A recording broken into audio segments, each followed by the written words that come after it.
And a very good afternoon to you from Blackpool, where you join us for the finals of the 1982 Waterloo Handicap. It is a simple title, but it is, of course, a uniquely northern sporting occasion, full of flavour, full of atmosphere, and full, indeed, of tradition.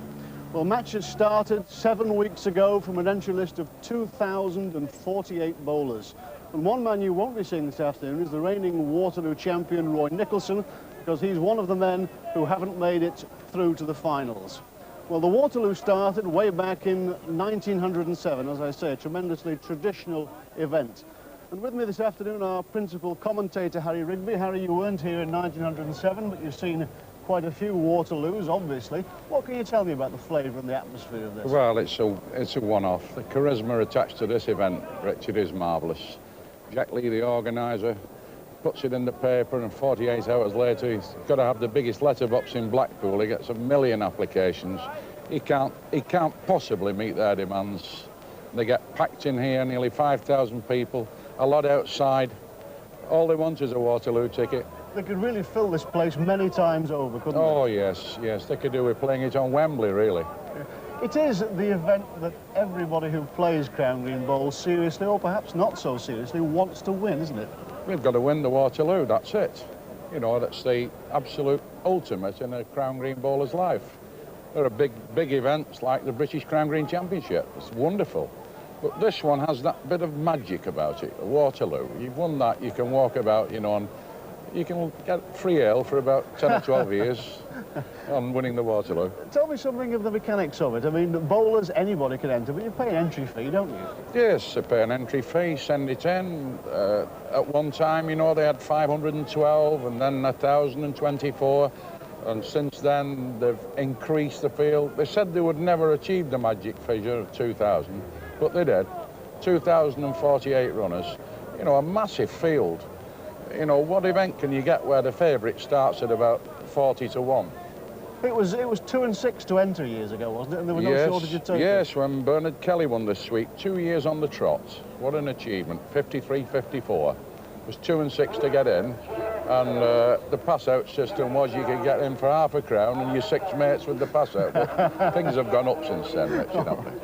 Well, look at the people who didn't need the pass-outs, because the quarter-finals were in fact played this morning, and there are the results of the quarter-finals. The first one, Dennis Mercer, he beat Graham Hurst 21-19. Good game, wasn't it, Harry? Marvellous. And people see that caption in particular, Dennis Mercer, brings back a few memories. Here was a man that's been ill, steps in here, hits his form, falls a mile behind against this young Yorkshireman, 16-12, and then gets out 21-19. There's Dennis Mercer now, the man who was victorious. Very popular man here. Well, he's got the pipe, you know, he's having central heating fitted as soon as if he can win this one. Okay. But he's a truly great player. The next one was David Walker. He beat Jackie Grimes 21-14. Then, perhaps the surprise, Ken Strutt 21. Alan Thompson only 12. Not a good game for Alan Thompson, was it? No, but Strutt's he's banging form, Strutt. He's going round collecting checks, you know, that's his hobby now at bowls. He won 2 major sweepstakes in 1 day. And he's here on the card, established favourite, even money. You know, they've all got to worry about this man, Strutt. And then Dave Royston, 21, Alan Shackley, 19. Royston, quite a remarkable performer. Yeah, comes from Birmingham. According to the northern people, they can't play down there, but he's just won 19 games on the trot on this green. Well, obviously the weather seems to suit Dave Royston. It's a fine afternoon. The forecast is that it's going to stay fine, although there are some rather ominous clouds over on towards the Fylde coast. But it hasn't always been so in Waterloo finals. These men play really whatever the weather. We found that out with a vengeance 6 years ago, 1976 in the Waterloo final, when Keith Illingworth played Stuart Buckley. Keeping dry.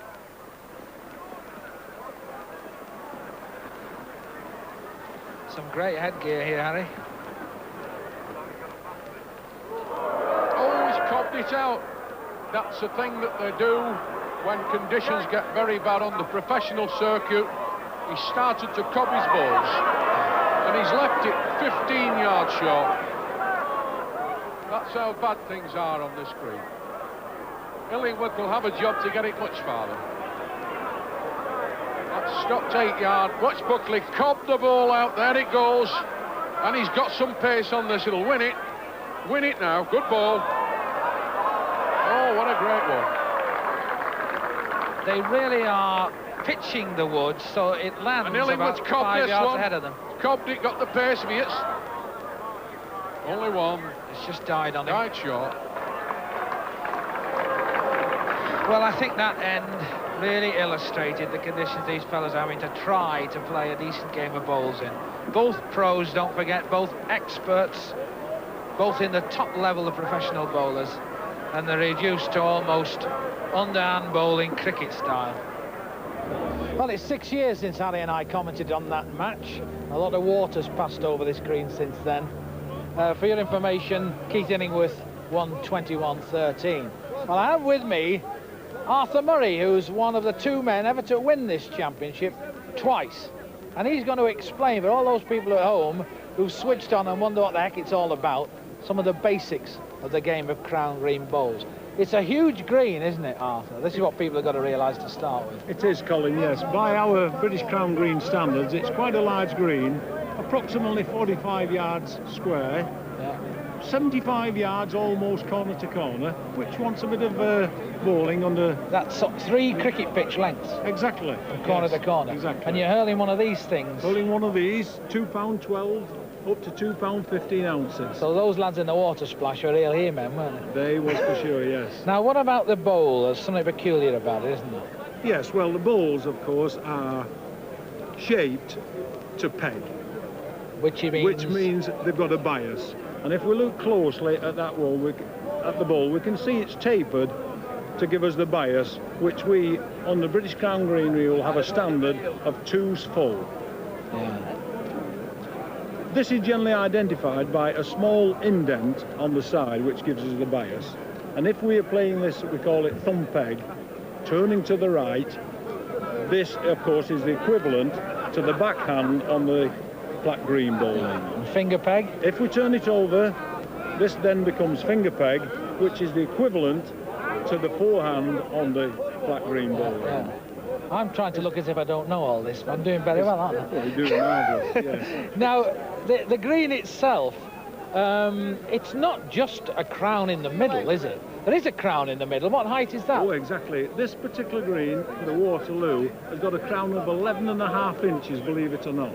So if you were put your bowls down in a far corner and got your head down this side, you wouldn't be able to see them. No, you would not. That's quite true. But it's not just one crown, is it? There's lots of little indentations and furrows and all the rest of it on the green itself. Oh, there is indeed, yes.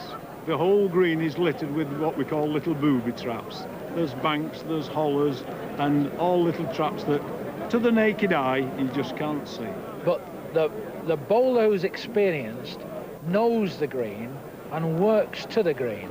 He does indeed. This is where the experienced bowler, the chaps who've played the green over the years, have got a slight edge on chaps who are coming on it for the first or possibly the second time. Yeah, now you can get lost out there, can't you? It's like being in the Sahara Desert. Oh, indeed They send helicopters out, don't they, sometimes to find you. So when you or as Harry Rigby would say, get a sheepdog to round them in. But when you see something like Dennis sucking on his pipe, Dennis Mercer, and surveying the scene around him, he's using all his past knowledge and his knowledge of his opponent's weaknesses and ignorance to place that jack exactly where it's to his advantage. Oh, yes, indeed, yes. A player of Dennis's experience will sort out within a few ends the weakness of his opponent. Also the strength of his woods. All bowlers, you know, some of them use woods which are a little bit stronger than others, and a good bowler can sort those weaknesses out. And who do you fancy for the first semi-final? Walker, the man in form. Walker, the man in form.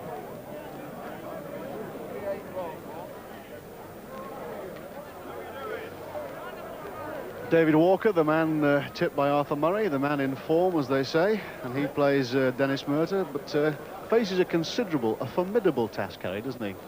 Yes, he does. There's Mercer. Many people glad to see this man back in the big time. Great champion indeed. Played very, very well. Conditions just right for him. I think if it had been raining or a bit heavy going, it might have told on Dennis Mercer a little bit because he's been ill for some while, but now he's back and putting them very close to the jack. But Walker very much the man in form, Richard, this lad. He won the £4,000 William Hill at the Victoria Bowling Club at Stockport. And he's also been linked in the final at Patricroft for this Alan Carlisle job, which is over £2,000. There's Jack Lee and the referee. Jack Lee, the organiser, on the left. And there's the referee in the middle, Ken Alcock. And he'll take charge of the match, but you won't see much of him around on the green during play. He's adopting this attitude of remaining in the background, which I don't think is a bad idea, really. Is the level of practice that we've seen taking place on the green between these two players, I mean, is it really necessary, Harry? Oh, yes, it's absolutely essential, Richard, because you must pick the pace of the green up. I mean, it could be the difference between you picking up the first prize and going out. Conditions can alter very rapidly here, as the weather's been unsettled over the last few days and conditions have been changing by the hour. But today, they're very, very lucky.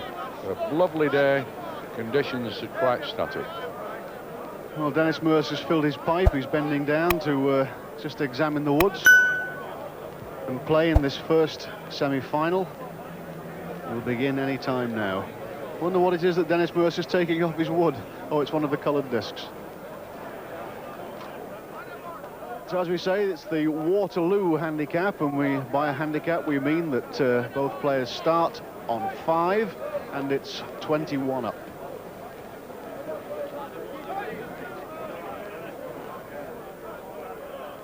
Yes, the winner, as Nicholson last year, would dip a chalk.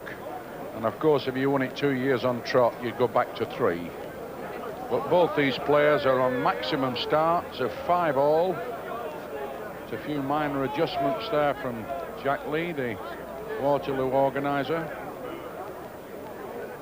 There's very quiet, unobtrusive Len Lund from Palesworth, who walks about the green so nobody will notice him, really. Very quiet. He hasn't put one of his loud suits on today. Normally he wears something a bit colourful. There he is. He usually appears as an Arab prince. But I think the camels died. Yes, quiet fella, Len.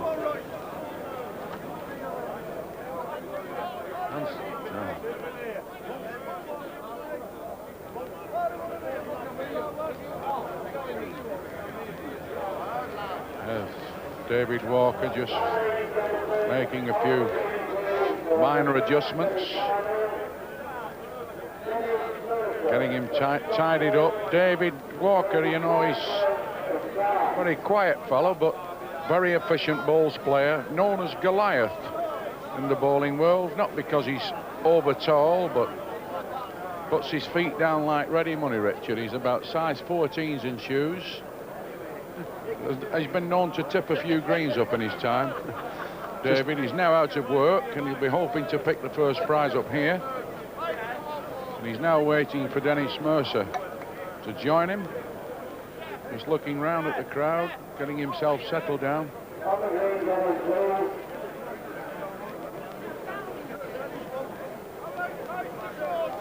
There's Ken Alcock, the referee.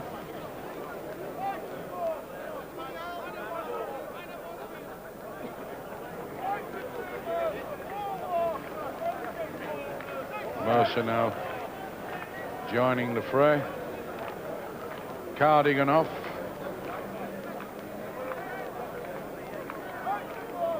Just getting set. Taking great pains to make sure that he gets settled down for this semi-final against David Walker. This could herald a great comeback for Mercer. Certainly been taking his time over starting this match as Mercer. It's not a deliberate ploy, is it, Harry, you think? Well, it could well be. It means a lot to Dennis, this. He's only just got back in the major bowls arena yet again, and he's making a complete... Well, he's not making a meal of it, Richard. He's making a 7-course menu out of this, Dennis. It could be... I think we're definitely getting a mark here. There are 2 scoreboards in operation for the semi-final in Waterloo.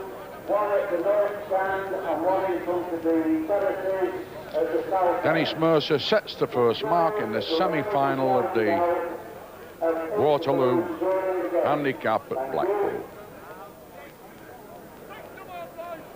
Just a reminder that Mercer is on 5, and so is Dennis Walker, his opponent, and the game is 21 up.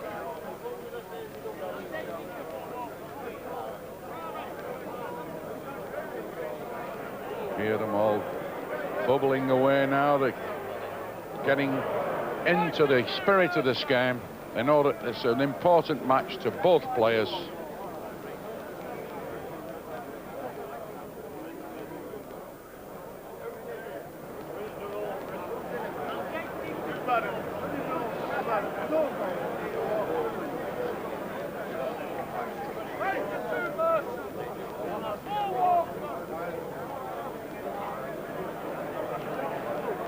Final ball of the end with Mercer looking. There's Walker. Takes his time across the green, David. Certainly not going to let Mercer get him flurried. One to Walker, and he's going to put the mat down and hope that Dennis Mercer picks it up and keeps it for quite some time.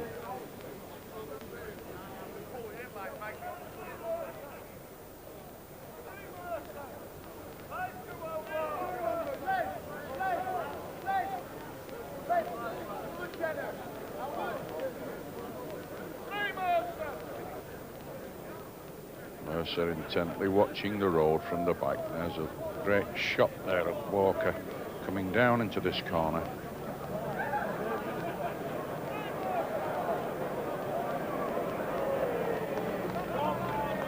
Good lead.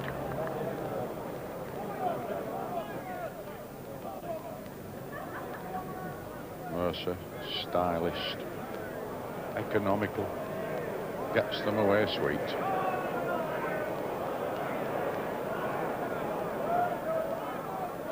Short, give up. Walker down again. Just gives it that little bit of emphasis when it's gone. And keep going. And again, joins the other. Two good balls from Walker.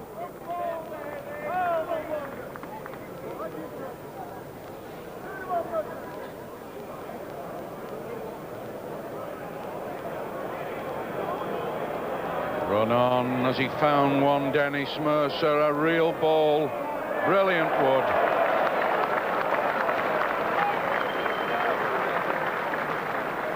Dennis Mercer signals his one. The crowd approve, they applaud. Makes it 6 across. Well, that was the hallmark of a champion, Richard. The crowd really appreciating that from Mercer.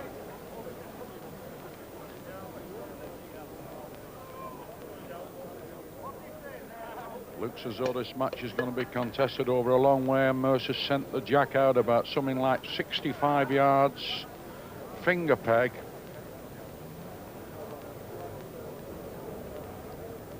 Watch this ball now coming down. Down the hill. Keeps running, and again the crowd already tipping this to be a fair ball. Applause. Mercer turns away, happy with the job.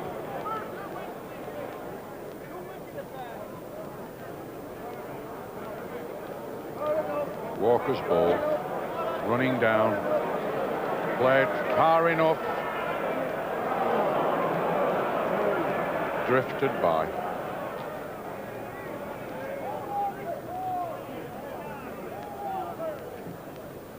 And Mercer trying to find a bit of company to the other ball. One about 2 foot short of the jack, and he's played another ball smack on the road.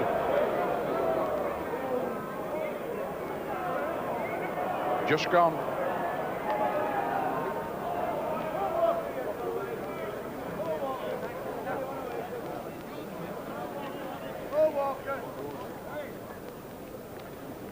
Walker just resting the cap, comfortable on the mat. Off it goes.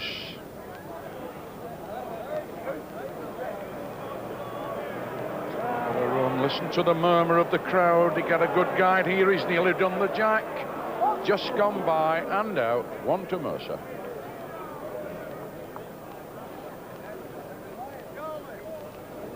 Plenty of experts in the crowd. A lot of these people, I should think all these people play crown green bowls at some time or other to varying standards of accomplishment, I should imagine. All champions, Richard. Everyone. There's a bunch of them there. They can do it all. You know, nobody can play, only them. That's why I say that with all respect, because I'm usually one of them. So Dennis Mercer, 7-6 in front, sets the mark.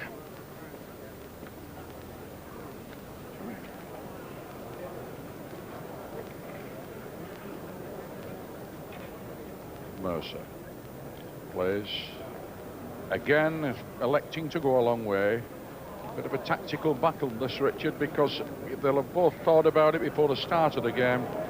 Do I go long or short? And Mercer's elected to play the long game and played a very good ball.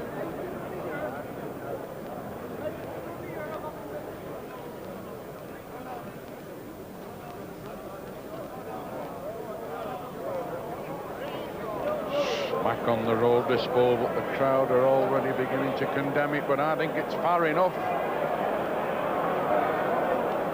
Just gone out.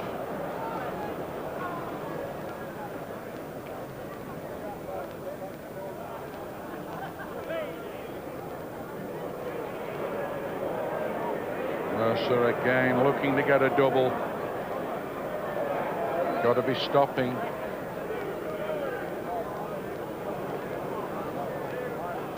Plenty of room for David Walker to work in at this end.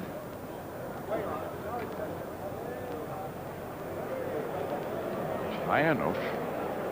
High enough. This ball's smack on the road. He might get a lucky jibe here, and he's done it. Just glanced in off Mercer's ball. That's the way matches turn. Walker, 1.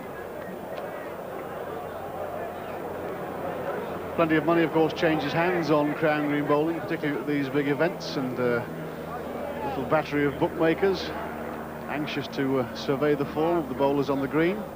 At the moment, it's 7 across.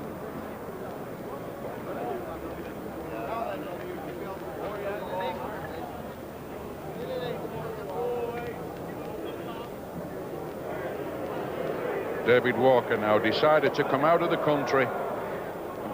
Played a bit of a rambling ball round the backside. Doesn't want to know much about that, David Walker. Mercer trying to make one count, coming down the hill. Peg away now to the right. Wins.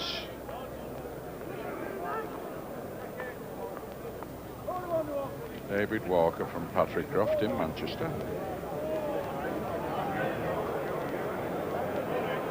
Looking to beat this ball. Looks as though he's found one. The crowd bubbling away, and that's gone in. Great ball from Walker. Made a bad lead, but mended it.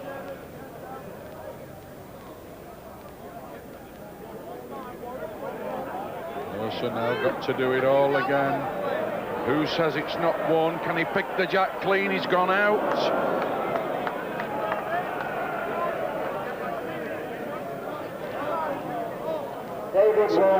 David Walker Dennis Mercer, 7. picks his woods up, knowing that he takes that end just by the 1. 8 to David Walker, 7 to Dennis Mercer.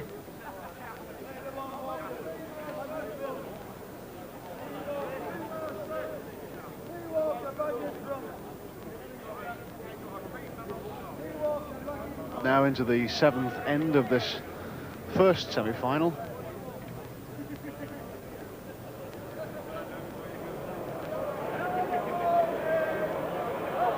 Cracking ball there from Walker. Change the tactics a bit now, Richard. Come out of the corners, thinks he's going to win this game, Walker, on these swinging marks about 35 yards. Played a very good lead, and Mercer now cutting away short. Walker's odds coming down a little bit now, Richard. Opened at 5-1, now down to 3-1. Playing some sort of balls now, Walker. Got one about a yard by and one about 2 foot behind.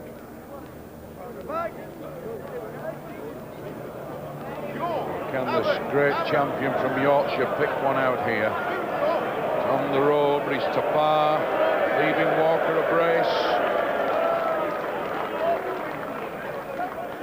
So David Walker's change of tactics paying off handsomely. He's gone on to short marks. It's taken him on to 10-7.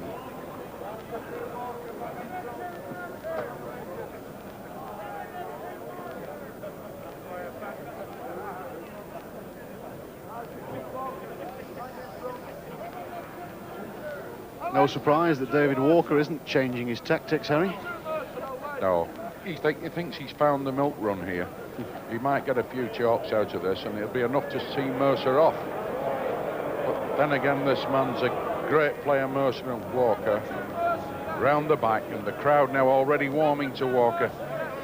They've known that he's made a strategical alteration to his game, and it looks to be paying off. Here comes Mercer's ball. Winning. Applause from the crowd. Mercer about 2 foot short. There's a couple of real good bowling tipsters.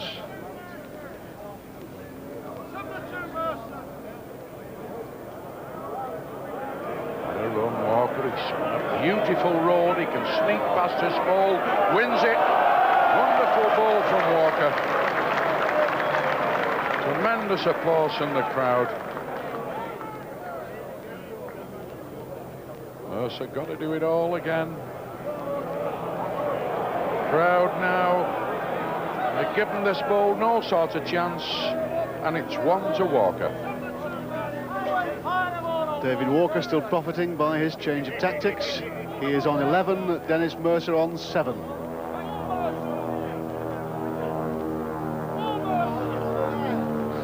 Whenever I come back to this game, Arthur, there's a sort of sedate menace about it. They're going around this green like a couple of sharks, aren't they? Watching each other, knowing each other's game, trying to sort out each other's weakness. How do you interpret what's going on now? Yes, you're right in a way, Colin, but I think one very noticeable thing to me is Walker's playing a very relaxed game at the moment. You know, in no way is this man uptight. He's playing very relaxed bowls, which is a good sign. He's the man in form, and I think it's showing in his play at the moment. And he's playing these big round thumb peg marks, going with the bias of the green, with the fall of the green. Of the wood, exactly. Yeah. Yes, and this is a mark, of course, where he's won a lot of his games. I've watched him win his last 3 or 4 rounds, and this is the mark where he's won most of his games. Of course, old Sherlock Holmes here loves coming from behind, doesn't he, Dennis? Well, you must never give Dennis up. The game is 20-14 to Walker. Dennis is still in with a chance. Hard luck, Walker, just missed the blow. The way's open for Dennis now, isn't it? Oh, yes, this is where Dennis should be coupling up, getting 2, and probably back in his favourite corner. Yes, he's on a perfect road. Yes, brings him right back into the game again now. So, well done, Mercer again. David Mercer 7, Walker 11.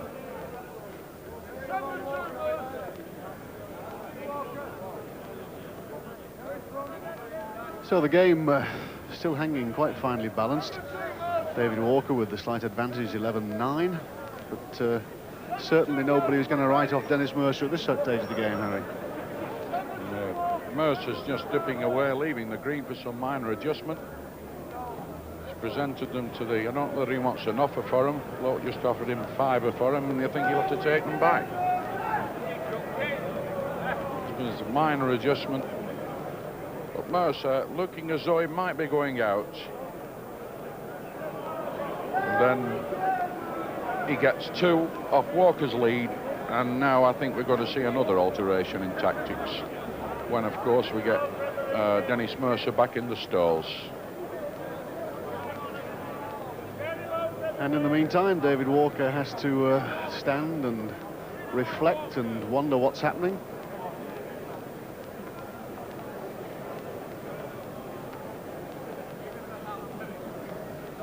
What the problem is that the woods that the players are using have coloured discs that are stuck onto the sides, mainly to help for identification for people watching on television. And Dennis Mercer seems to have a problem in that one of those stickers has become sticky, and it's sticking a little bit to his fingers or to his thumb, and he's not happy about it.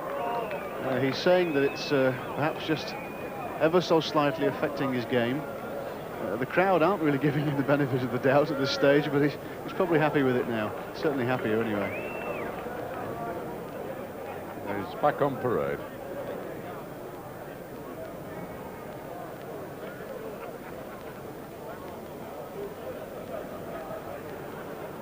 So Dennis Mercer seems a little happier now with his little bits of sticking plaster. Yes, Dennis has a few chestnuts about balls in his career, about helicopters going over and snow falling and, you know, tight trousers, and now we've got the sticky job. So his insurance is well covered.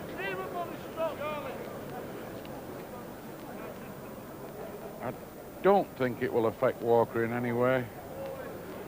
David's enjoying himself immensely, and Mercer, of course, been in the game at the top for so long, he doesn't get nerves.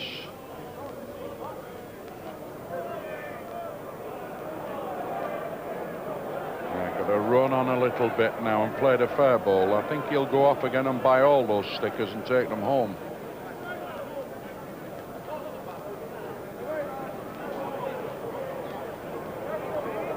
Hey, Walker, can you run on? Can you go again? It's short, or just enough to get in. Good ball from Walker.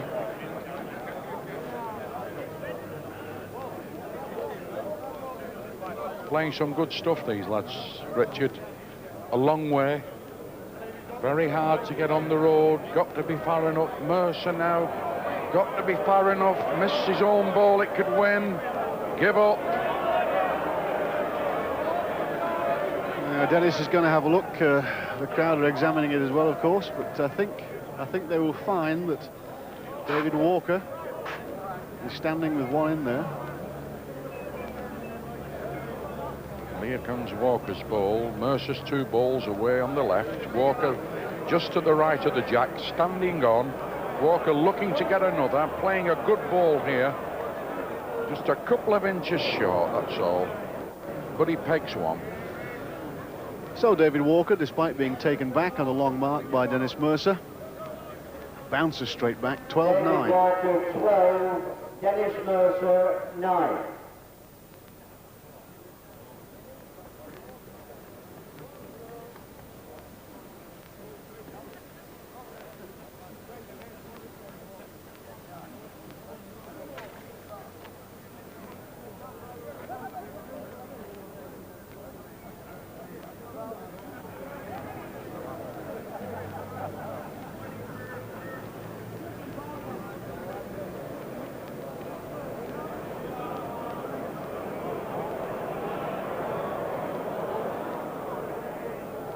Fair lead from Walker, about 2 foot short. Mercer down, coming down the middle of the green, finger peg. Pegging towards the right, looks nicely placed this ball, might get to it. Good ball.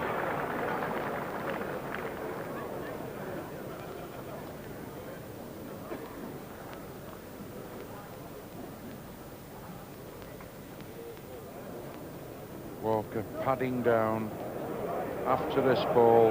The crowd already beginning to murmur a little, give it some sort of a chance, but it's gone by.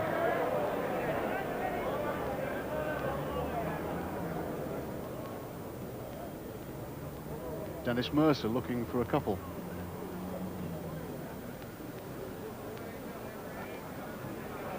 Try and make this ball count. He knows how important it is in this match. It's going to be a very close contest. Played another superb ball there, Mercer, for a double.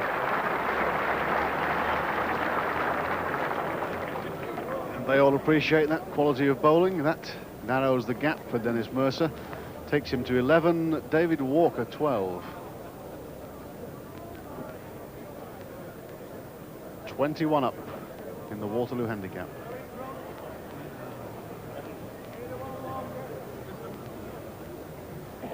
Bowler's world.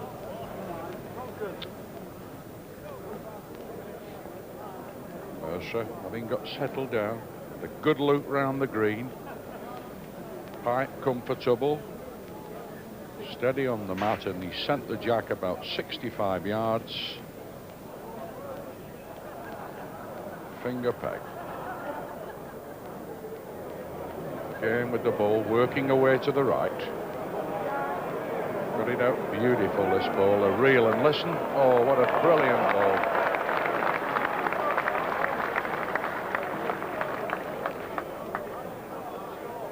Walker got to get in very, very quickly now, because Mercer looks as though he struck a good length. Walker short.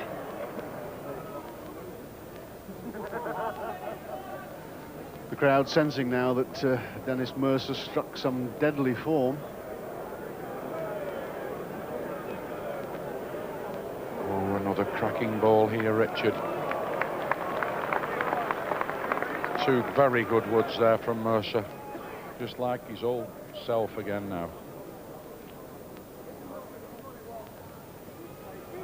Walker got to do it.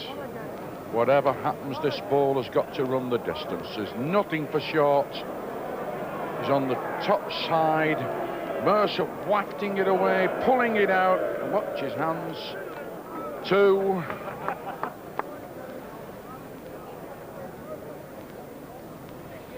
And as the foreman of the ranch back again, the quiet suit. Black hat, he's giving this chap a lift up. It's very likely upsetting him, the colour of his suit. You go and find another seat. It's a little bit too loud.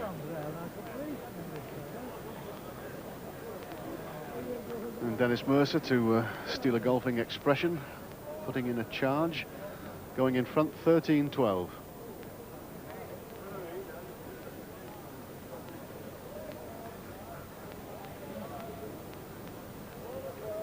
Well, Richard, Mercer's hit these corners now, all of a sudden.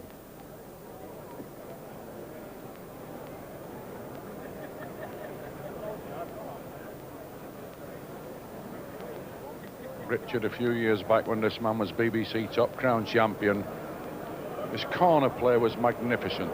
He's famous for it, and now it looks as though it's coming back to him just at the right time. What a ball. Brilliant stuff.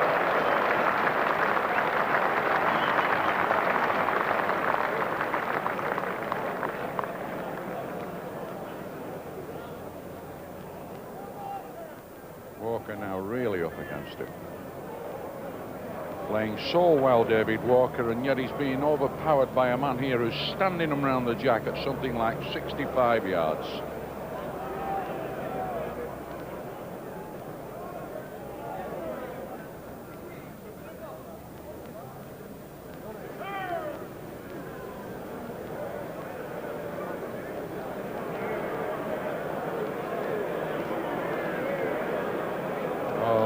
Regular as the mail. Very good bowling there by Mercer. Difficult mark this, Richard. Not easy to play. Bit on the bottom, they slip down in the gutter. Bit on the top, they start to cock away. Be smack on a road. And here's Walker's reply coming down the hill. The crowd already beginning to murmur if he can win as he hit the end, gone through the gap and out. Another double for Mercer.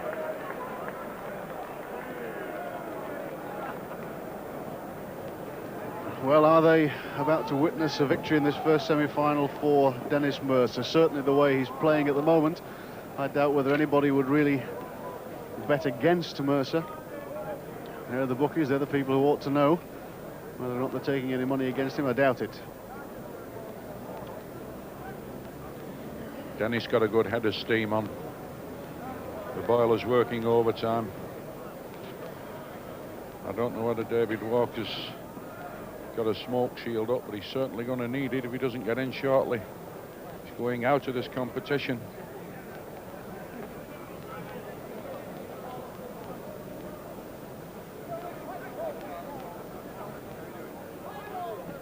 No surprise that Dennis Mercer sends it racing across the crown of the green, right over towards the far corner.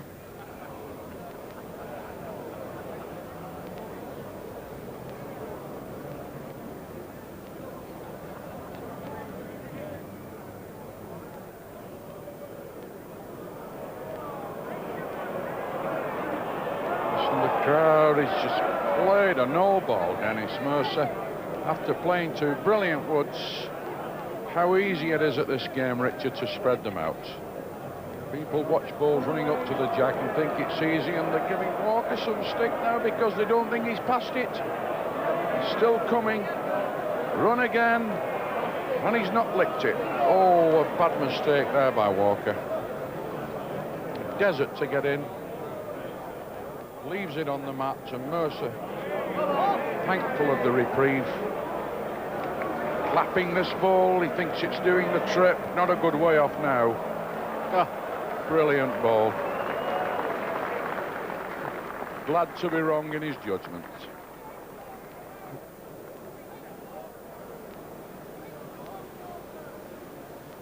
There's the ringmaster behind Walker. Walker got to be far enough. Missed those balls.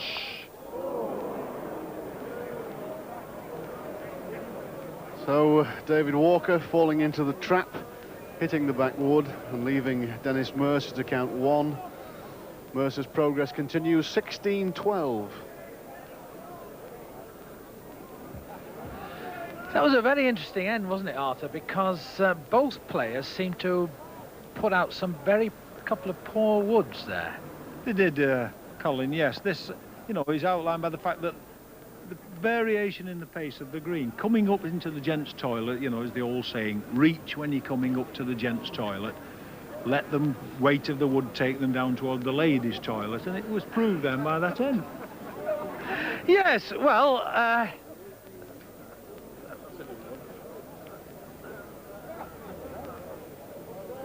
I think we must be grateful that there's no test cricket ground with gents at one end and ladies at the other.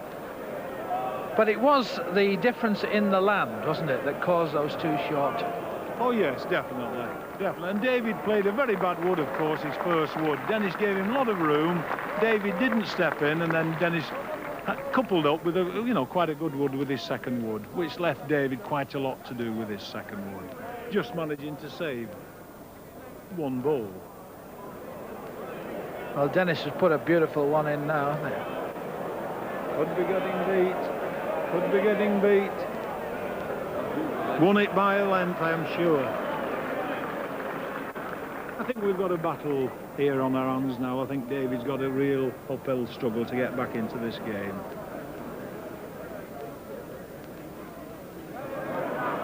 Won it. Excellent.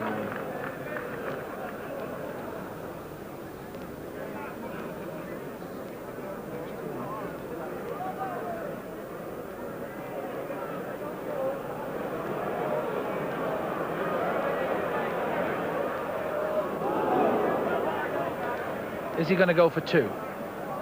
Very, very precarious. All he's got to do is touch that block, and of course he knocks the block to Dennis. I think he's got to be very, very careful. Now, I think he's satisfied for one.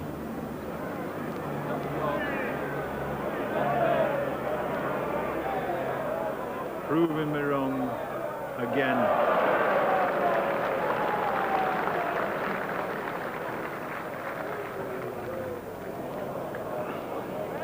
Well, he's not satisfied. It's given him one, I think. Dennis has just given him the one. Very brave wood, of course, from Dave. Then, he was rather fortunate sitting his own wood. Having a look round them, possible measure for two.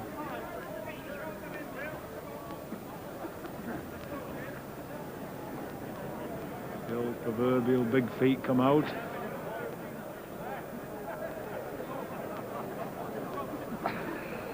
14s. It's a wonder they didn't get a dinner plate out of the canteen to help them with that one. Measures.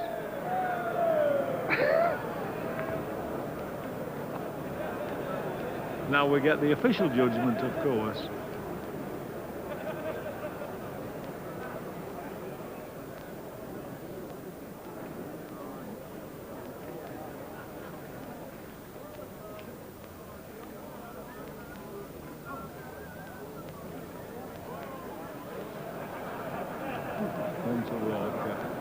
I think we're going to see Dave come back now on his little pet mark along the side of the crown. Now, there's David pushing one out behind his now infamous Ladies, which is known throughout the country. And the score is now Mercer 16, Walker 13.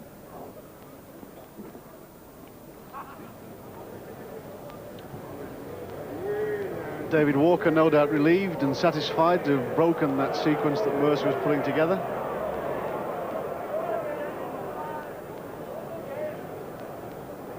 Just made some sort of a break to get back in the match, Richard. Mercer looked as though he was taking this game away from him, and now he's very much back in it again at 13-16. Played one a fair way over, and Mercer also about 4 foot past the jack. Walker been given a second chance to play a decent ball. Listen to the crowd now to judge this ball, murmuring away. They're still gone round the back, but it's won it.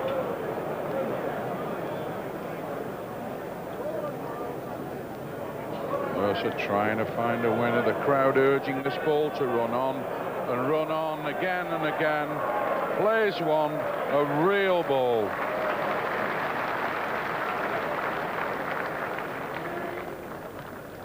Mercer thinks he's got a double, but smiling, rueful guess, I think. Walker joining in the joke. He'll only give him half a loaf anyway.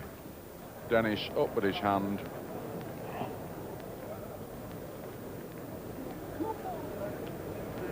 Mercer 17, Walker 13. And, a sign perhaps of Mercer's intent that he gave a smile when he claimed that double there, Henry. Yes, it was his intent, all right. Put his hands up. He knew he'd only won, but the point is he's back with the block to set the mark.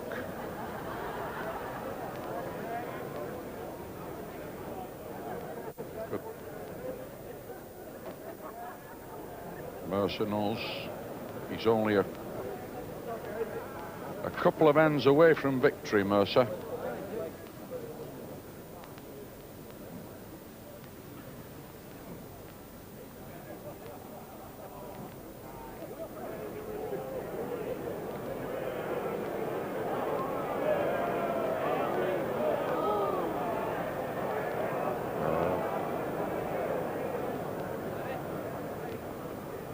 Mercer played a live and let live ball about 3 foot away from the jack. Walker looking for it. The crowd again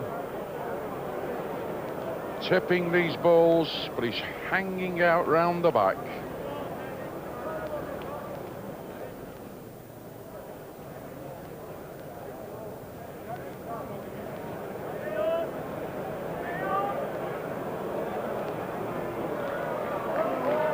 Found one.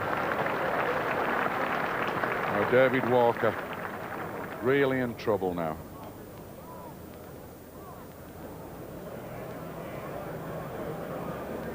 Difficult swinging mark. Can he run?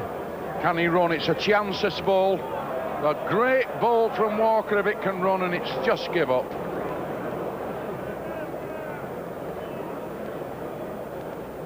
What a pity for David Walker. That was a marvellous wood, but not beating Dennis Mercer, so it's looking ominous for Walker now. Dennis Mercer 18, David Walker down on 13. He's got to get the 21, Richard. They don't pay out on 18. There's many games been lost from this score. Walker can still come from the back. Mercer hasn't got to relax. He's within sight of a place in the final of this Waterloo handicap. Remarkable achievement. One of bowling's biggest prizes.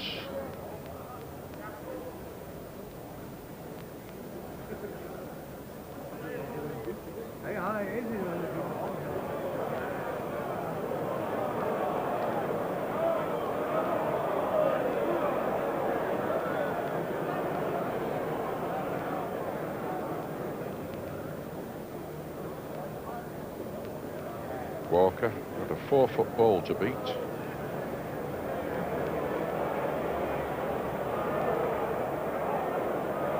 got to be stopping, coming a long way. Gone out.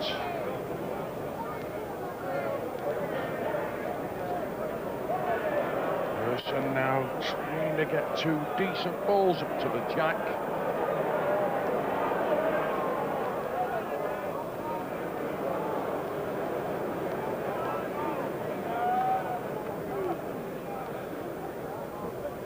Important wood this for David Walker. There's room there for him to win it.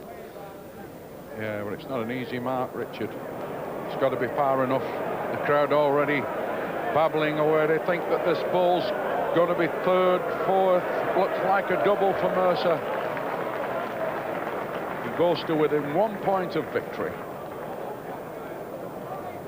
Dennis Mercer, Oliver, David Walker, 13.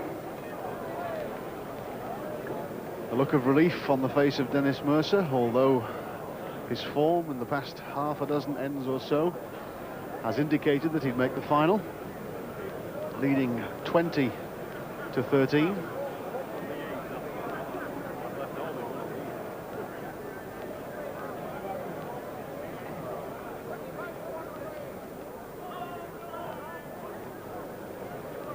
Very interesting to watch Mercer here.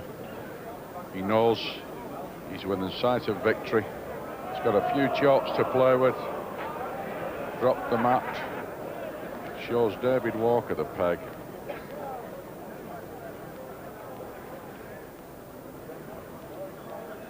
Looking for a really good lead. If ever Mercer wanted to play a cracking ball, this is the occasion.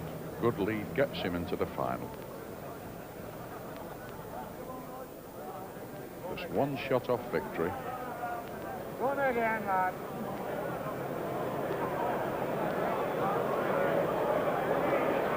Oh, what a beautiful ball. Marvellous work.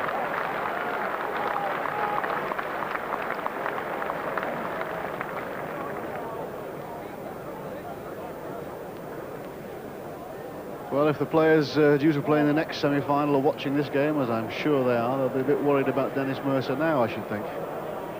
Yes, he's putting them very, very close. Played really well in this match.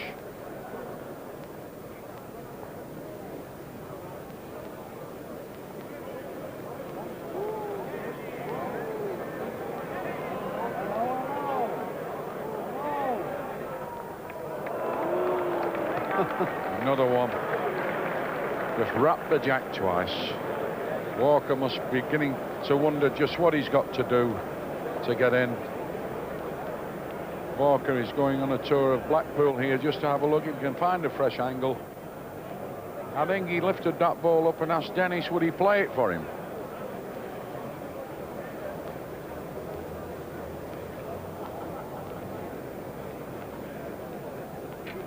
Walker going to have a look at what he's got to do, and there it is. Couldn't be plainer. Both those woods close to the jack belong to Dennis Mercer. Yes, I think he's struggling a bit here, David.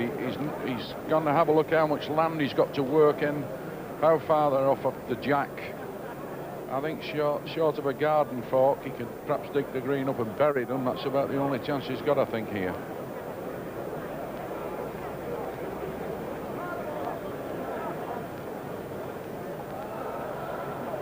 Dennis Mercer chatting and discussing it with the crowd in a very comfortable position. Only needs 1 to win this game, but he's standing with 2 at the moment.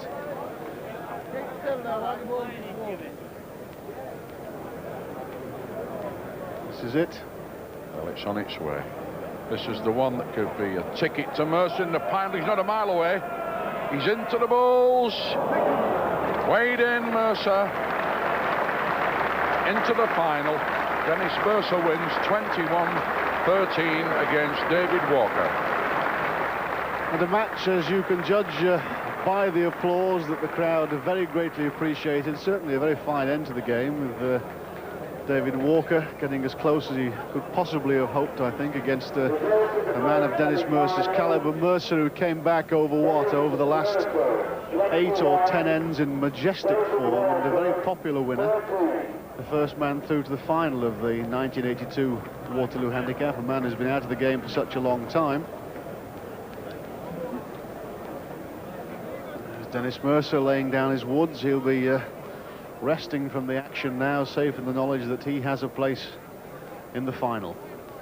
Harry, an interesting game that, because it was, I think, the turning point at the stage where David Walker really had to alter his tactics. He started playing some short marks, didn't he? Yes.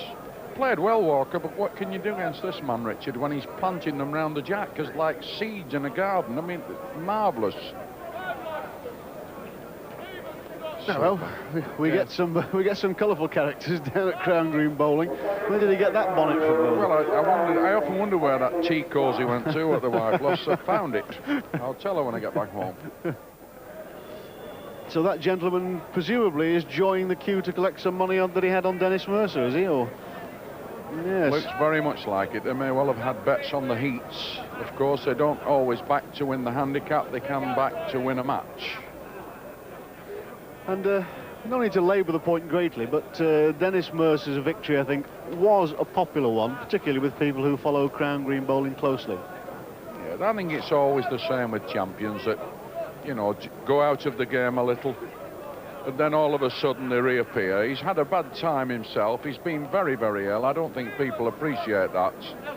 And at one time it looked as though his bowling career was finished, and the way he's come back, and again, this crowd have really warmed to him, and he's given them what they were expecting. So the first semi-final goes to Dennis Mercer. He beats David Walker 21-13. The crowd enjoying some very good bowling here this afternoon, more to come. But of course we've had some excellent bowling in years gone by. Let's refer back to 1978, a game that featured Arthur Murray, one of the commentary team here this afternoon, a man who certainly knows what he's talking about. He was playing Harry Smith. Got to get out now, Murray. Needs 3 without Smith scoring, and he becomes the second man in the history of this 71-year-old sweepstake to win the event twice, along with Bernard Kelly from Hyde, who did that magnificent double in 1953-54.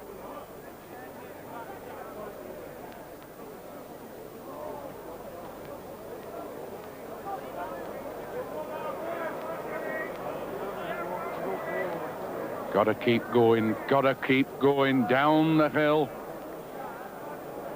Joe Rawcliffe signalling level. Difficult piece of land, this.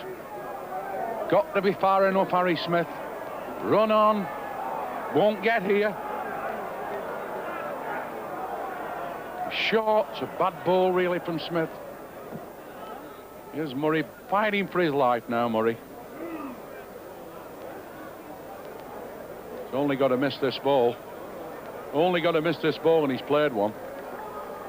Stands for 20 across. He counts the end. Smith's got to produce a miracle ball here to get out. You fancy him, Harry? Oh, I don't fancy him at all, because the pressures are enormous. He's got to be far enough, which he is. Joe Rawcliffe picking it up. Can he pick the jack up? It's weighed in. He's left Murray a double. Left Murray a double. What a match. Well, everybody here is not on the edge of their seats. They're certainly sitting bolt upright, because it's 20 across, and whoever wins this end becomes Waterloo champion for 1978. What a great final between two excellent players. Yes, this is one of the best finals on record. What a match this has been. Seesaw back and two. Harry Smith always looking as though he's going to get out, Harry. Just pegging a few in front, and now's Murray coming with the big finish. Looking for a good lead. He's got a lead one. Well, a live and let live ball. Liked it to have been a bit nearer. Smith likes this sort of mark, swinging peg. Far enough. Far enough. Might go down the bottom side. It's gone. And Murray's got to improve on that ball. But what a lonely place now Smithy's in. Stood on the mat. Better than the other. Better than the other. He's a yard ball, a dead length to lick, and he becomes Waterloo champion. Smith now with all the pressure in the world on his shoulders. The difference of being runner-up and great champion. It's nearly drawn it, this. He's short. He's short. Murray's won the sweep for the second time. Weighed in. Arthur Murray, Waterloo champion. And as Harry was saying, one of only two men to win the Waterloo handicap twice, Arthur Murray. But it still brings a smile to your face. Yes, like happy memories, Richard. How well do you remember that particular game? I mean, do you remember every wood that you played, every detail, or is it a bit blurry in places? Oh, it's very blurry, really, yes. I don't remember a great deal about it. I think I probably remember the last end more than any other end in the game. The feature of the game, though, was a tremendous comeback, really, wasn't it? Yes, really. I was dead and buried, as they say. You know, what was it, 2017? Probably gave the game up. I thought Harry was in. I threw the mat away to the referee and walked up, and lo and behold, I was on and ran out. If you were giving a tip to somebody else, if you were giving a bit of advice, I mean, is that one of the things that you've always got to do, to decide that you're never really beaten until the other fella's got 21? Oh, exactly. You never give up. Yeah. Never give up. You know, there's more games probably won from behind than there is in front. And can your form vary during a game? Surely it can. I mean, you can start playing well, have a bad patch, play well again at the end. Well, exactly. You know, we saw this classic example in the semi-final we've just seen with David Walker. Lost his form completely. Played well at the beginning of the game, and then, you know, the last few ends he's not been able to find it with, has he? We've talked a lot about what the prestige of the Waterloo, obviously, but I mean, from a player's point of view, it's really the one that every player wants to win, isn't it? Oh, without a doubt. You know, there's something magical about the Waterloo, coming to Blackpool and playing and stepping on the famous green, and, you know, all bowlers, of course, would give the left arm, really, to win the Waterloo. And this is not financial, is it? I mean, it's not purely because there's a reasonable check at the end of it. Oh, no, no. Really, I mean, financially, of course, all right, it's very, very nice. The money's always handy, but there's a lot of bowlers, you know, with a lot of money who would give anything to win the Waterloo. Colin used a curious, although a very apt expression during that earlier match that we've just seen. He described the bowlers, I think, as rather like a pair of sharks circling each other. I mean, is the competition that intense? Oh, yes, yes, without a doubt. Good players, you know, they're looking for weaknesses in the other chap's play, and within a couple of ends, they're sizing up which woods, you know, numerous players, they change woods and use some which probably are a little weaker, a little stronger than others, and these are the things that you're searching for right at the beginning of the game. It's a very, very long sweep, and we said it started 7 weeks ago, and this is the way it goes. Yes. 2,048 bowlers enter. That's I mean, right. presumably even a bowler, without being too flattering of your quality or other top bowlers' quality, do you start thinking about the final of the Waterloo? Well, you know, it's rather strange you say that, Richard, because, you know, you get a lot of players and they win a couple of rounds and, you know, they start talking as if, you know, they're in the final. You know, and I always say it never really starts until the final day. Yeah. If I get in the final day, you know, I start thinking I have a chance of winning it. Does the pressure, does the tension build up as you go further along? Oh, yes, yes. Yes, as the crowds start increasing every day and you get one or two of the big bookmakers coming along, quoting odds, you feel the pressure starting building up a little. And what would you rather do? Would you rather play against one of the really top men that you know well, or perhaps a bit of an outsider, somebody who's something of an unknown quantity? Well, you know, I think we all prefer to get probably one or two easier games in rather than meeting the good players early on. If you're playing well, it doesn't really matter. But the old saying is, you know, if you're going to win it, you've got to beat everyone. And so far as the Waterloo's concerned, I mean, 2 victories yourself, so far as the Waterloo's concerned, I would imagine that you've still got something of an ambition in this competition, haven't you? Definitely, to win it the 3rd time.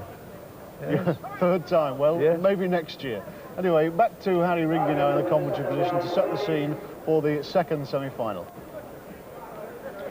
David Royston from Birmingham. This man's really set them alight up north.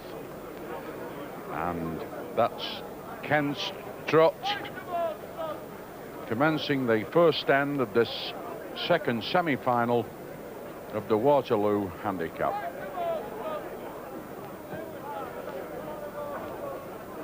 Strutt sets the mark, and there's Dave Royston from Birmingham.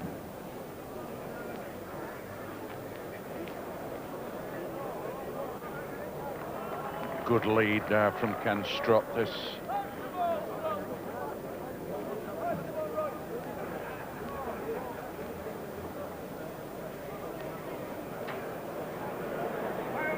on Royston, bit of a chance, played a very good ball, Royston.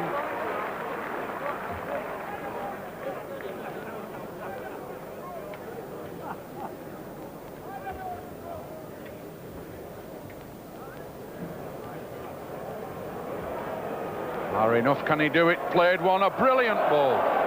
What a wonderful ball, one of the best balls of the sweepstake. Strutt comes up, nudges a jack, makes himself a double. Royston there, got to be far enough. A brilliant first end starting the 2nd semi-final, and Royston fell in the trap, played short, criminal ball really, should be far enough. There's Ken Strutt, the inscrutable Mr. Strutt from Diggle, near Oldham, a card nailer, but his job this afternoon would be to nail Royston. This man's really made history in this part of the country, lives at Birmingham, and he's won 19 games on the trot here, including a victory in the Waterloo Spring Handicap. Strutt.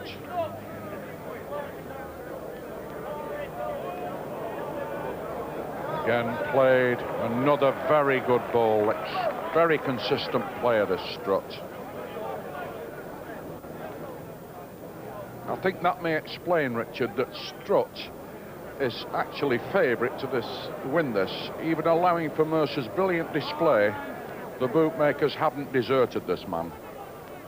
Very, very difficult player to beat.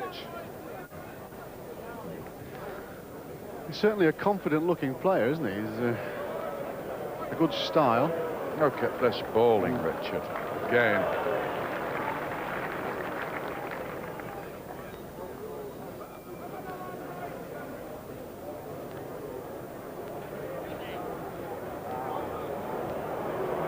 Got to get in. He's gone down again.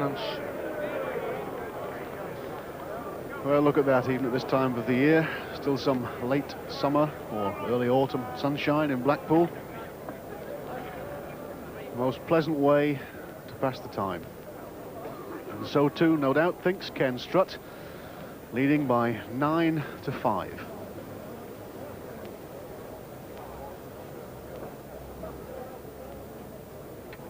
He's a brilliant competition player, this man Strutt, Richard. He won the Staffordshire Olympia last year, and this year he actually lifted 2 major sweepstakes in one day. I mean, this is the sort of thing that Royston has got to contend with. This man's a really good player at balls, and there's proof of it, without doubt. I think the only comfort for Dave Royston at this stage in the game is that perhaps he's thinking that Ken Strutt's bowling can't get any better.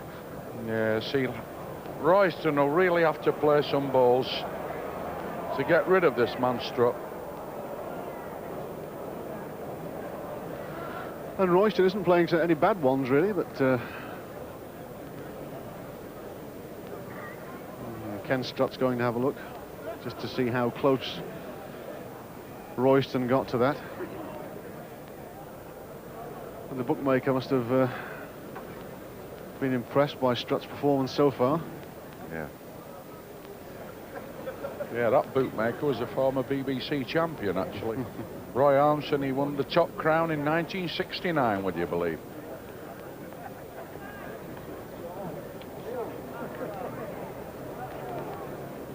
Ken Strutt there, quietly padding along behind the ball. Played one and tried to block the road. Royston pondering what to do with this man, Strutt. He started off with 2 doubles. Royston yet having to open his account. He's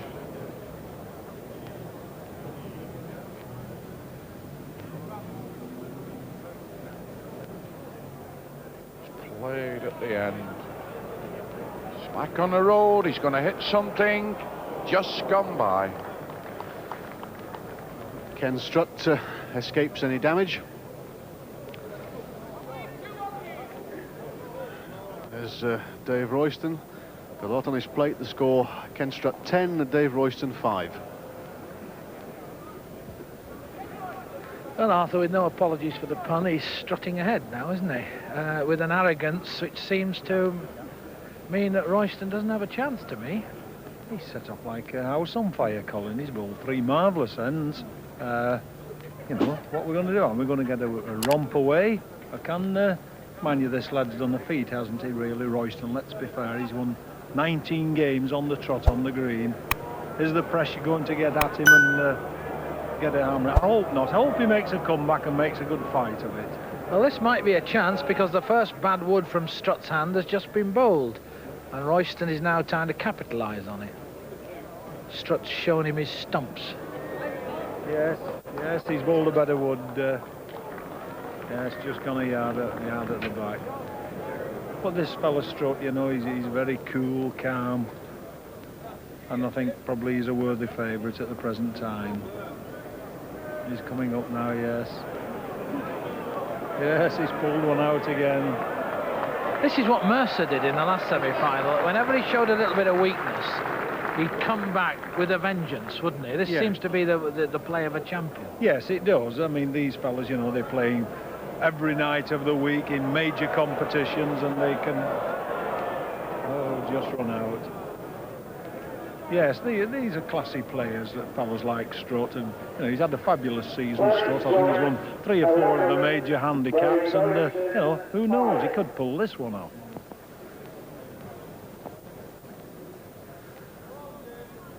So there's the score. Ken Strutt, even after one indifferent wood, still winning the end, 11. Dave Royston yet to score on 5.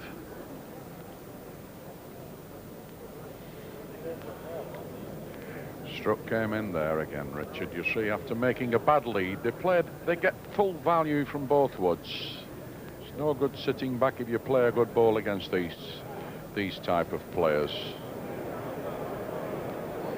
Found a good one with the second and leads another one round about the jack.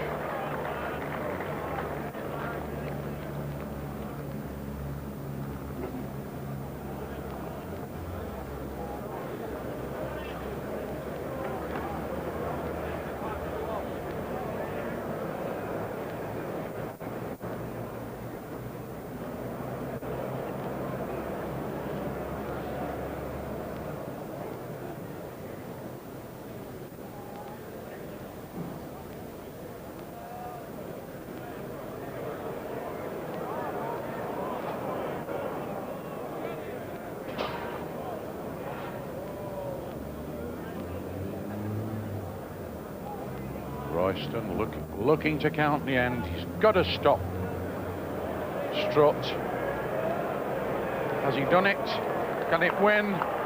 Very good ball, brilliant ball there from Royston. Big hand from the crowd because they realised that Strutt had him on the rack a little bit there, but he's now broke the tension.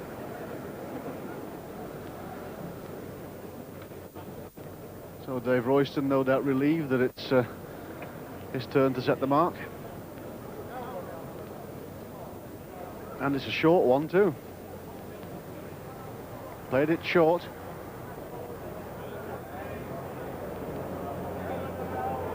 Oh. A real and absolute smoker. Just round the back of the jack.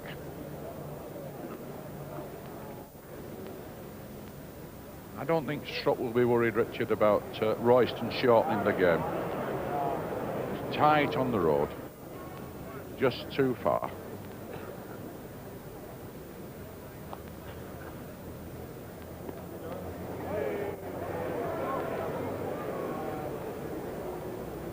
Certainly far enough. Could easily be a double.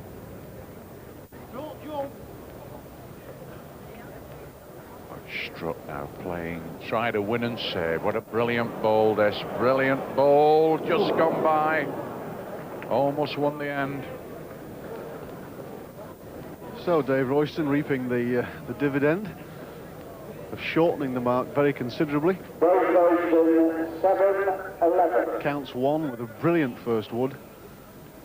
He's on 7, K Strutt on 11.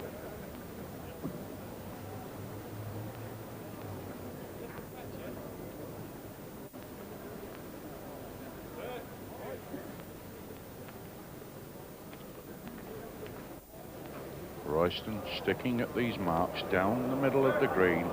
Just missed the road. But it's a fair ball. Round about 18 inches short.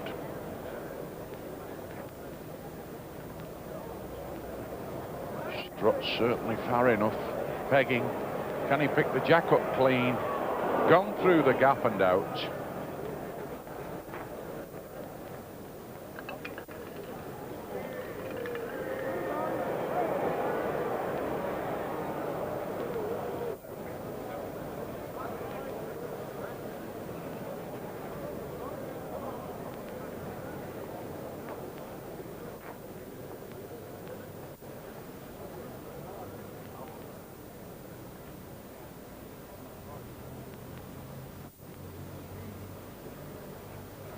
Struck.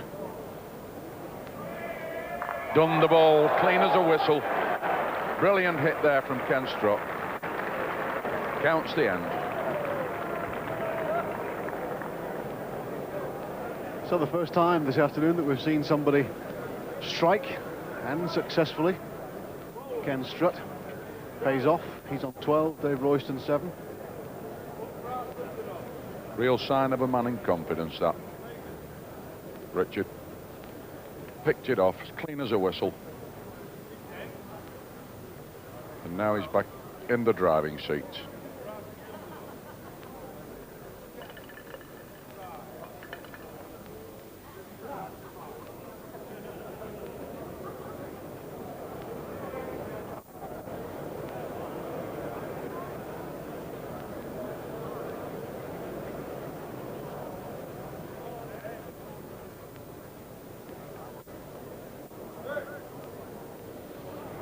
Here's Royston's wood coming down the hill.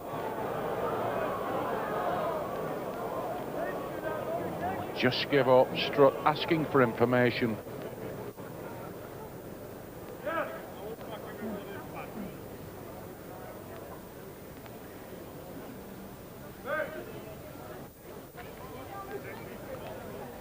Strutt's ball running now. Hasn't got the touch, that ball in the middle. Short.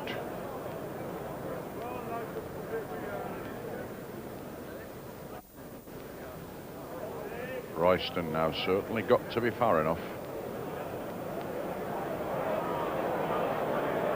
There's a chance if he gets a rub.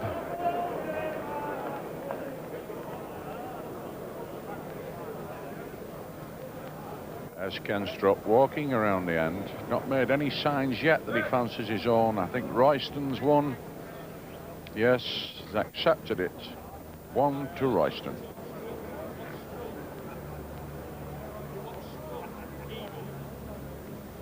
Valuable progress for Dave Royston. Takes him on to 8.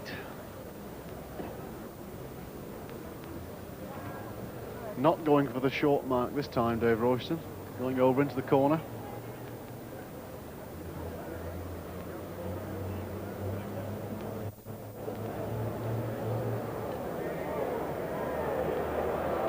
And playing what looks like a useful lead, has gone past.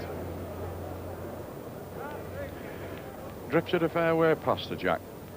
Richard there, he's about 4 foot by. It looks a bit nearer from here, but it's actually about 4 foot behind the jack. Strutt got that one to beat.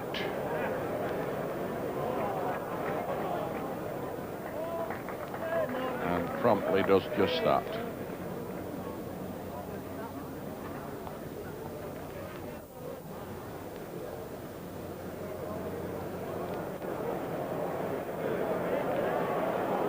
Touches the jack, he makes 2. Oh, good ball.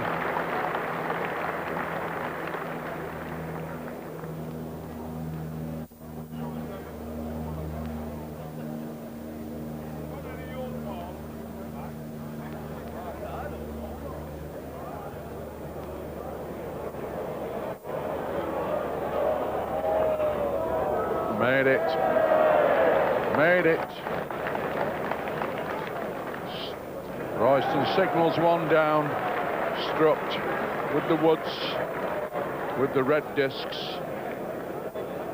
Strutt smiling there. He knew he was got a good rub of the green there, into the ball and counted the end.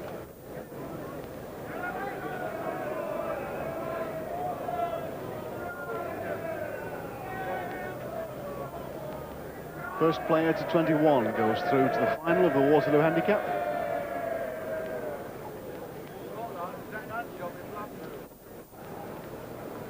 It's Ken Strutt back in charge, setting the mark.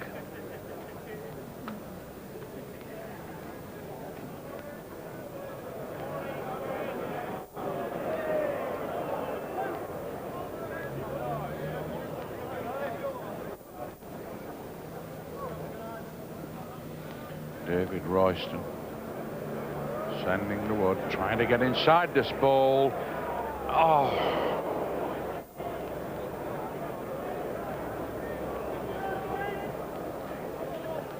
Strutt still on.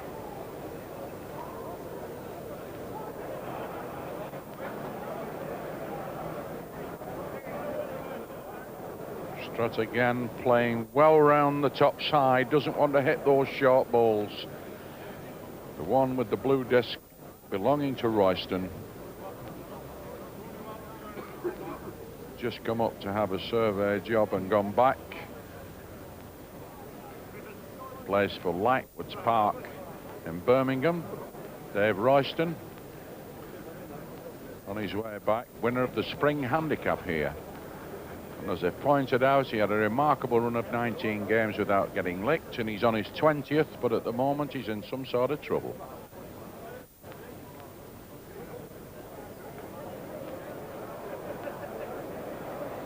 Played at the end, he's trying to pick that ball out of Strutt. To be a wonderful ball if it succeeds.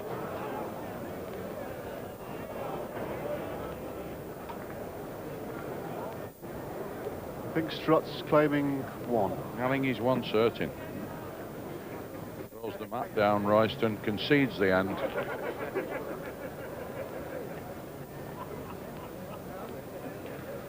Ken Strutt 14, Dave Royston 8.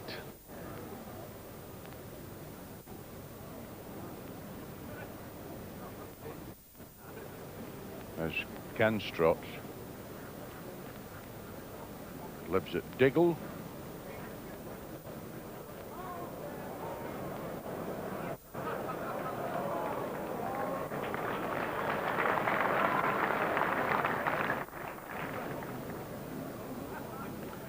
Royston really having to work hard.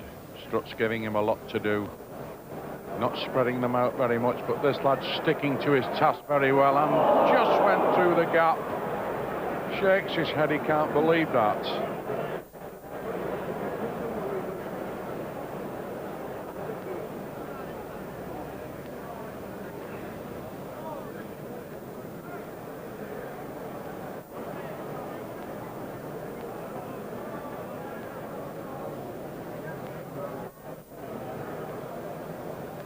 Royston got the same situation. If he can pick the ball or the jack up, he's in with a chance of counting a double. It's got to be far enough. And again, this time is a little bit tight. 1 to Strutt.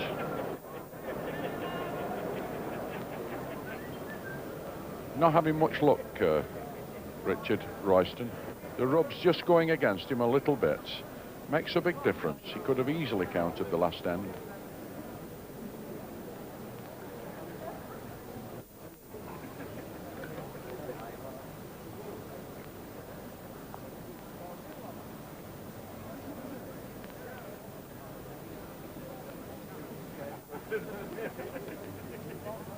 It's Ken Strutt looking at this point of the game like the other finalist. Quite a way to go. Nagging ball, good length. Royston knows he's got to produce something really good to lick that ball.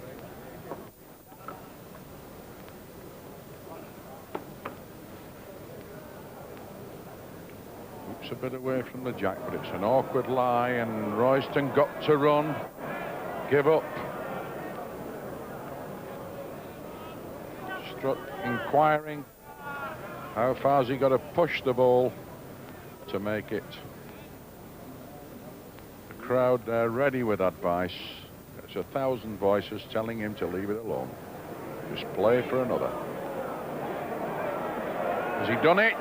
He's knocked him in. Well, after asking for the advice, he does everything wrong there, Strutt. Could regret that. Just thrown the life raft out to Royston.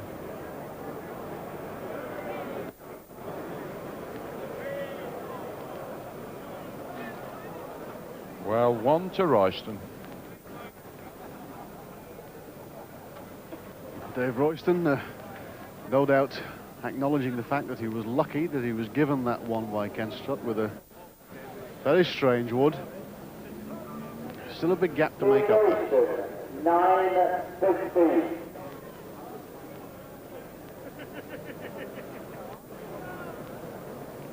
Yes, he certainly got a bit of a lifeline there from Strutt. Called him into the contest and received a bit of home help.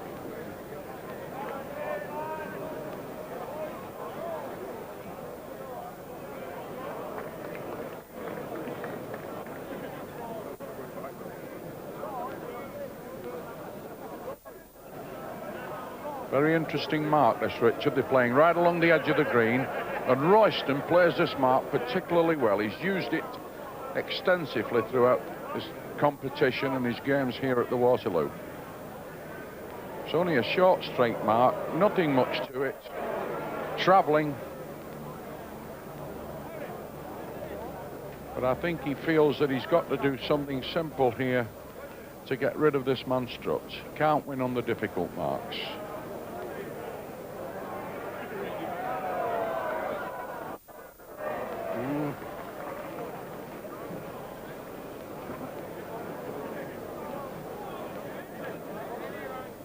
Royston concedes the end. Running ball there from Strutt, just stayed in. So Dave Royston's ploy of changing to the unusual mark along the edge of the green not paying off.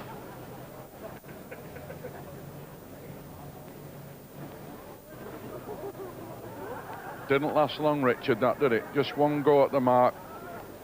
Strutt's bang in now and immediately cuts across the middle of the green, using the peg all the time, over the top, down the hill, the ball running to the jack and leading an excellent ball. Fairly fast piece of territory.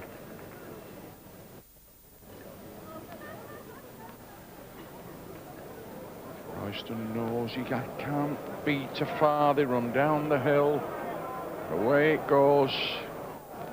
Gone out.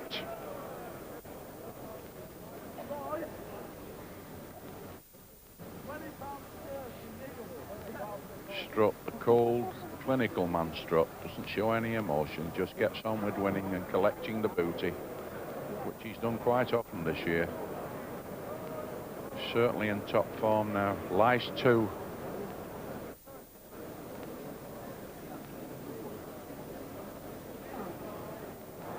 Royston hoping to find one.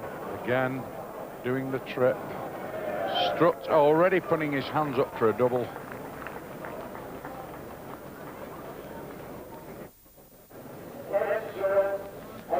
Yes, I bet he's brought his mother and father. I bet they didn't want to come. You'll have got them a ticket apiece and made them come here. A budding member.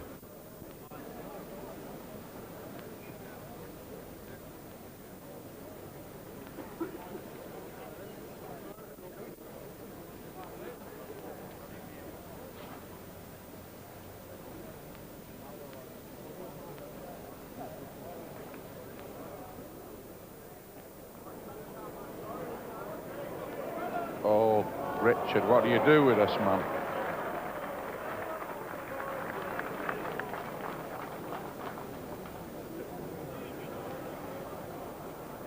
Played exceptionally well in this contest. I mean, Royston's, he's not done much wrong. Richard, has he?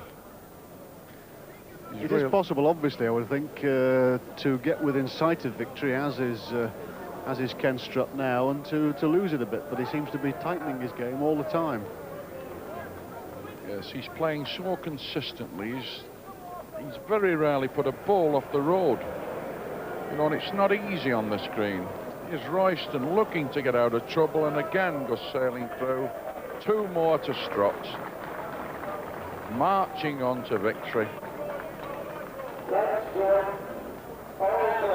Well, what can Dave Royston possibly do now? Because the position he faces, he's 29 down against Ken Strutt. Ken needs to count just 1 to join Dennis Mercer in the final.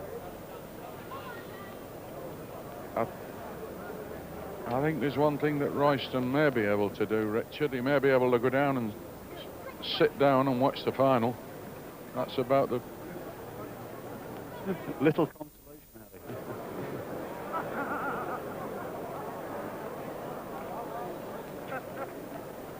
Again, Strutt played a good ball. Almost a dead length. Only about 2 foot off the jack on a fast piece of track, and he's got the run. Royston, I think he's won the end. Very good ball.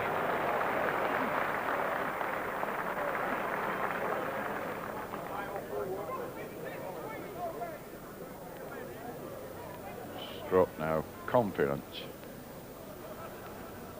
Certainly played through. He struck at the end, tried to cut the ball out, and done his own. Well, Father Christmas is round again. Keeps big smile there from Strutt. Knows he's got a big margin of chalks to play with, and Royston counts a double.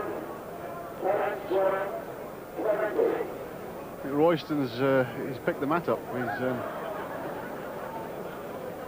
doesn't want to make do any damage at that end, and obviously thinking to himself, why couldn't this have happened sooner? He's still a long, long way behind.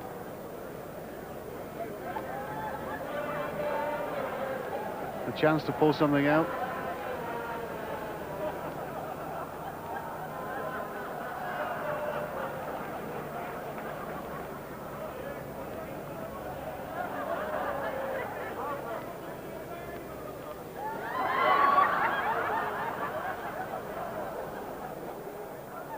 Dave Royston concentrating for all his worth and finds a good lead.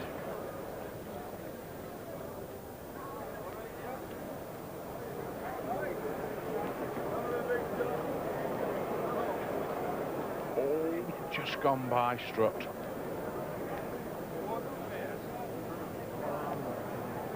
Can't afford to relax. Lead could disappear too easily if this man Royston, very, very good player, sneaks a couple of 2s, he can put the pressure back on Strutt.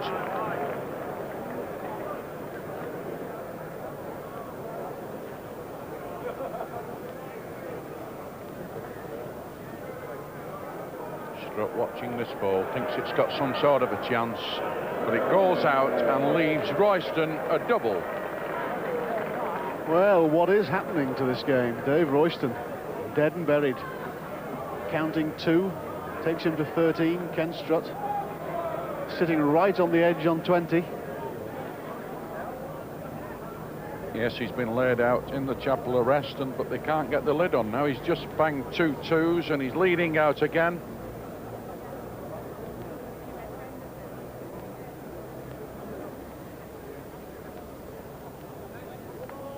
Nothing to lose now, Royston. He knows he can't make a mistake of any kind.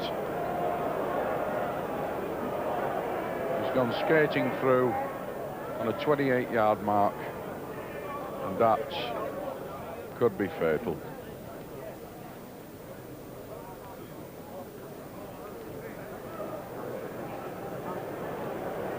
Strutt played one. Good ball. Won it. Stands game. Royston got to beat that ball, otherwise he's out. Listen to the crowd.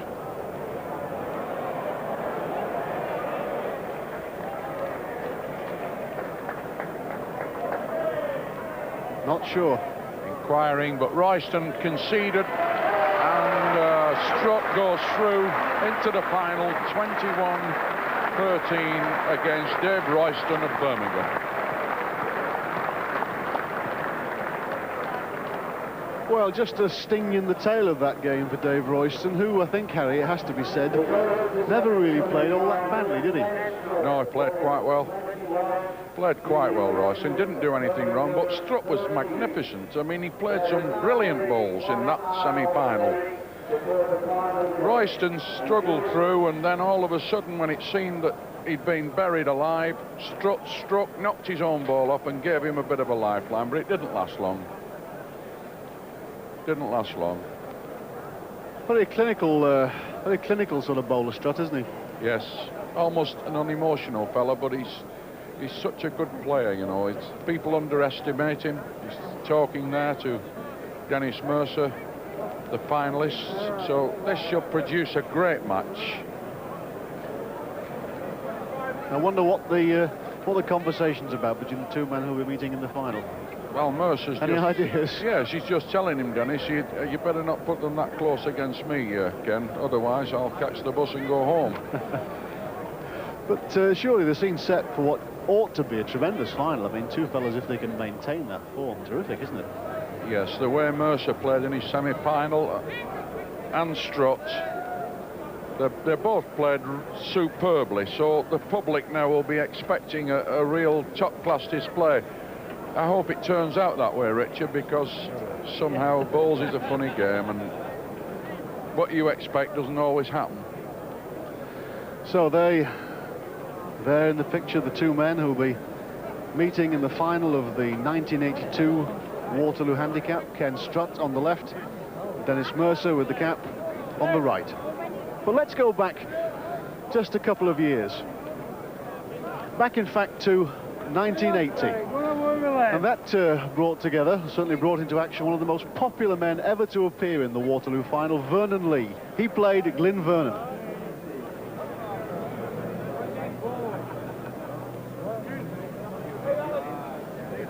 Glyn Vernon changing his fortune.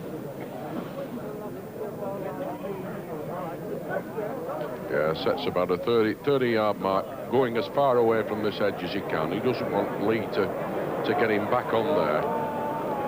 He's played a ball, a live and let live ball. It's about 18 inches past the jack. Lee trying to play a good ball and finding one. Stop to length. May have gone out. We haven't seen any corner stuff at all in this game, Harry. I think Lee's got to be in his bonnet that he can. He's done the jack and made a double. No, he's gone out for one, but he certainly made the other. Well, I think they're trying to play near balls on the short marks. Lee's elected to try and get out on the edges, and Vernon wants to do the honours bit in the middle of the green. They're both beating each other's leads.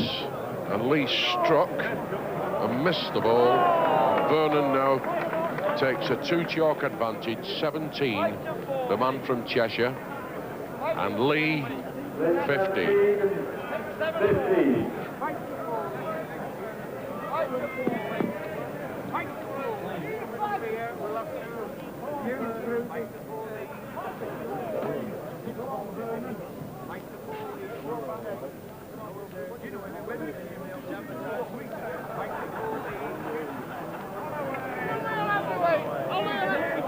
Run a good way yet, still got to go a bit yet. It's a fair ball.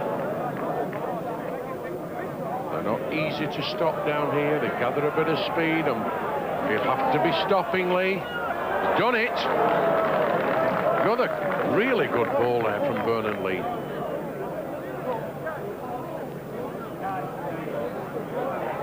He looks tight. Can he miss this jack and go out? And he's gone out.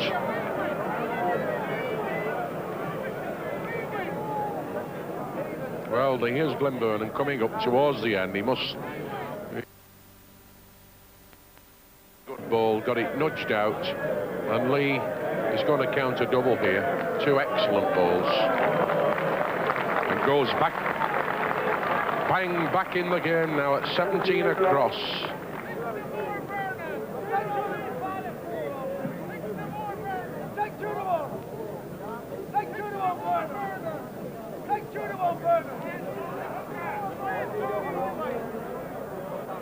Oh, you can hear the bookmakers shouting now, take 2 to 1. They've made Lee now favourite. We'll take 2 to 1. Playing 5 to 4 the other way.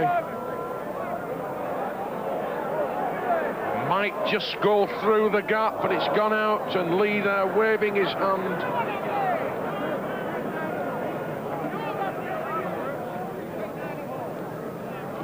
I don't know what could happen here if Lee happens to be fortunate enough to win this final and the title. He could easily do a full couple of laps of honour and a couple of more dances, I think, before it's finished, because he's that type of character. Here's the ball, and you'll see Lee come bursting on the scene. There he goes, waving it on, but he's not put enough in it. 1 on. Vernon, he's got to count this end to stop Lee taking the lead. After the jack, through the gap, and he's made a double. He's picked the jack up, a beautiful ball. What a brilliant wood there from Glenn Vernon. Looked as though he was going through the gap, caught the jack, ran it on to make a great double. 17.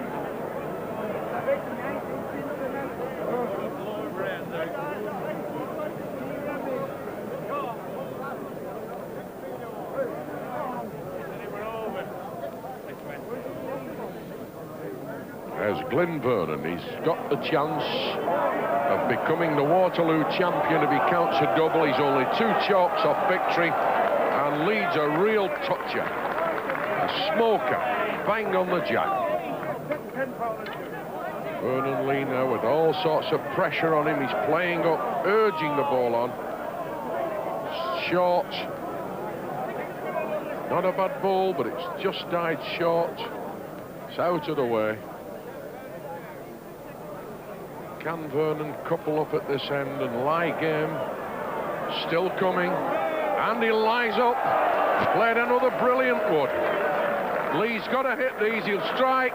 He finished with a strike. Watch the game, and he's done the jack and counted the end. Oh, magnificent ball! What a brilliant ball from Lee. Staring defeat in the face there. He fired at the end and ran through with his jack. Listen to the applause from the crowd. 18, 19. As Glenn Vernon almost had his hands on the trophy there. Lee's only got to miss with that ball and go through the gap, and it's all over. And they start again. It's been a marvellous final, this. They've been really close all the way through, and now it's Vernon Lee from Blackpool at 18. leading the jack. There he is, chasing this one down, looking for a good lead. Still going, it's roundabout. There's Glyn Vernon, the man from Winsford in Cheshire, only wants 2 chalks to lift his title. Watch Lee try and wave this ball on, but I don't think it can go out. It's up again, the jack. A good ball. Cracking ball there from Glyn Vernon. He's really produced some fabulous balls when they've been needed. Certainly not shown any nerves. He's not gone under any kind of pressure here, Glyn Vernon. And now Vernon Lee. Got to do it again. Crowd are tipping this ball short, but it's still running. Not short for me. Has a bit of a chance if it can run. Give up. Just died. Now then, there's Lee.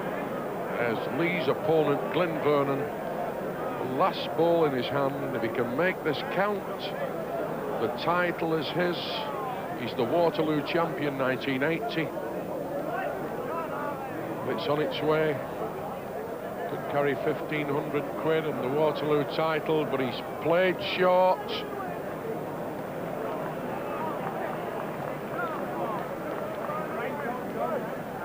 Played 20-18. I'll take 3-1.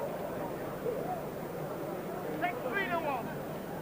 Well, the bookies are shouting, I'll take 3-1. I'll take a bullet at 10. They can mean that Lee has now been relegated to second favourite, and Glyn Vernon here, the man from Cheshire, who's appeared over 30 times the Cheshire county side. Crowd urging this ball on, and he's led a good ball. Almost before it's finished, Vernon Lee comes up.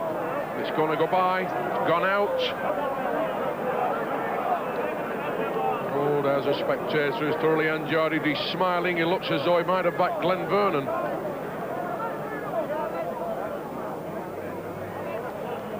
Run on. Run away. And a bit more. Nicely round the back. Now Vernon Lee on the mat. And he's asking if he's only one. I think this handicap maybe ended here with a strike, and he's fired. Watch the end. He's cut it out again. He's done the amazing again. This man Lee. How can they get him off the green as a runner-up? He just won't lie down, this man Lee. They can't nail the lid on.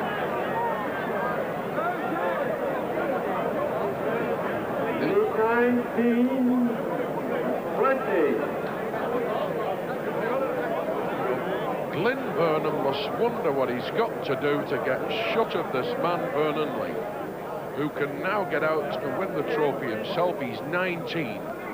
He wants a double at this end, and he can pick the cheque up for £1,500. Everything that goes with it.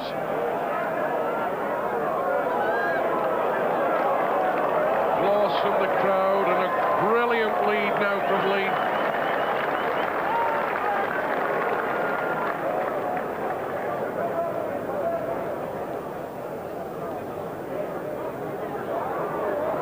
They're both after this ball. Watch Lee. Not a mile away from hitting the jack. He's nearly done it.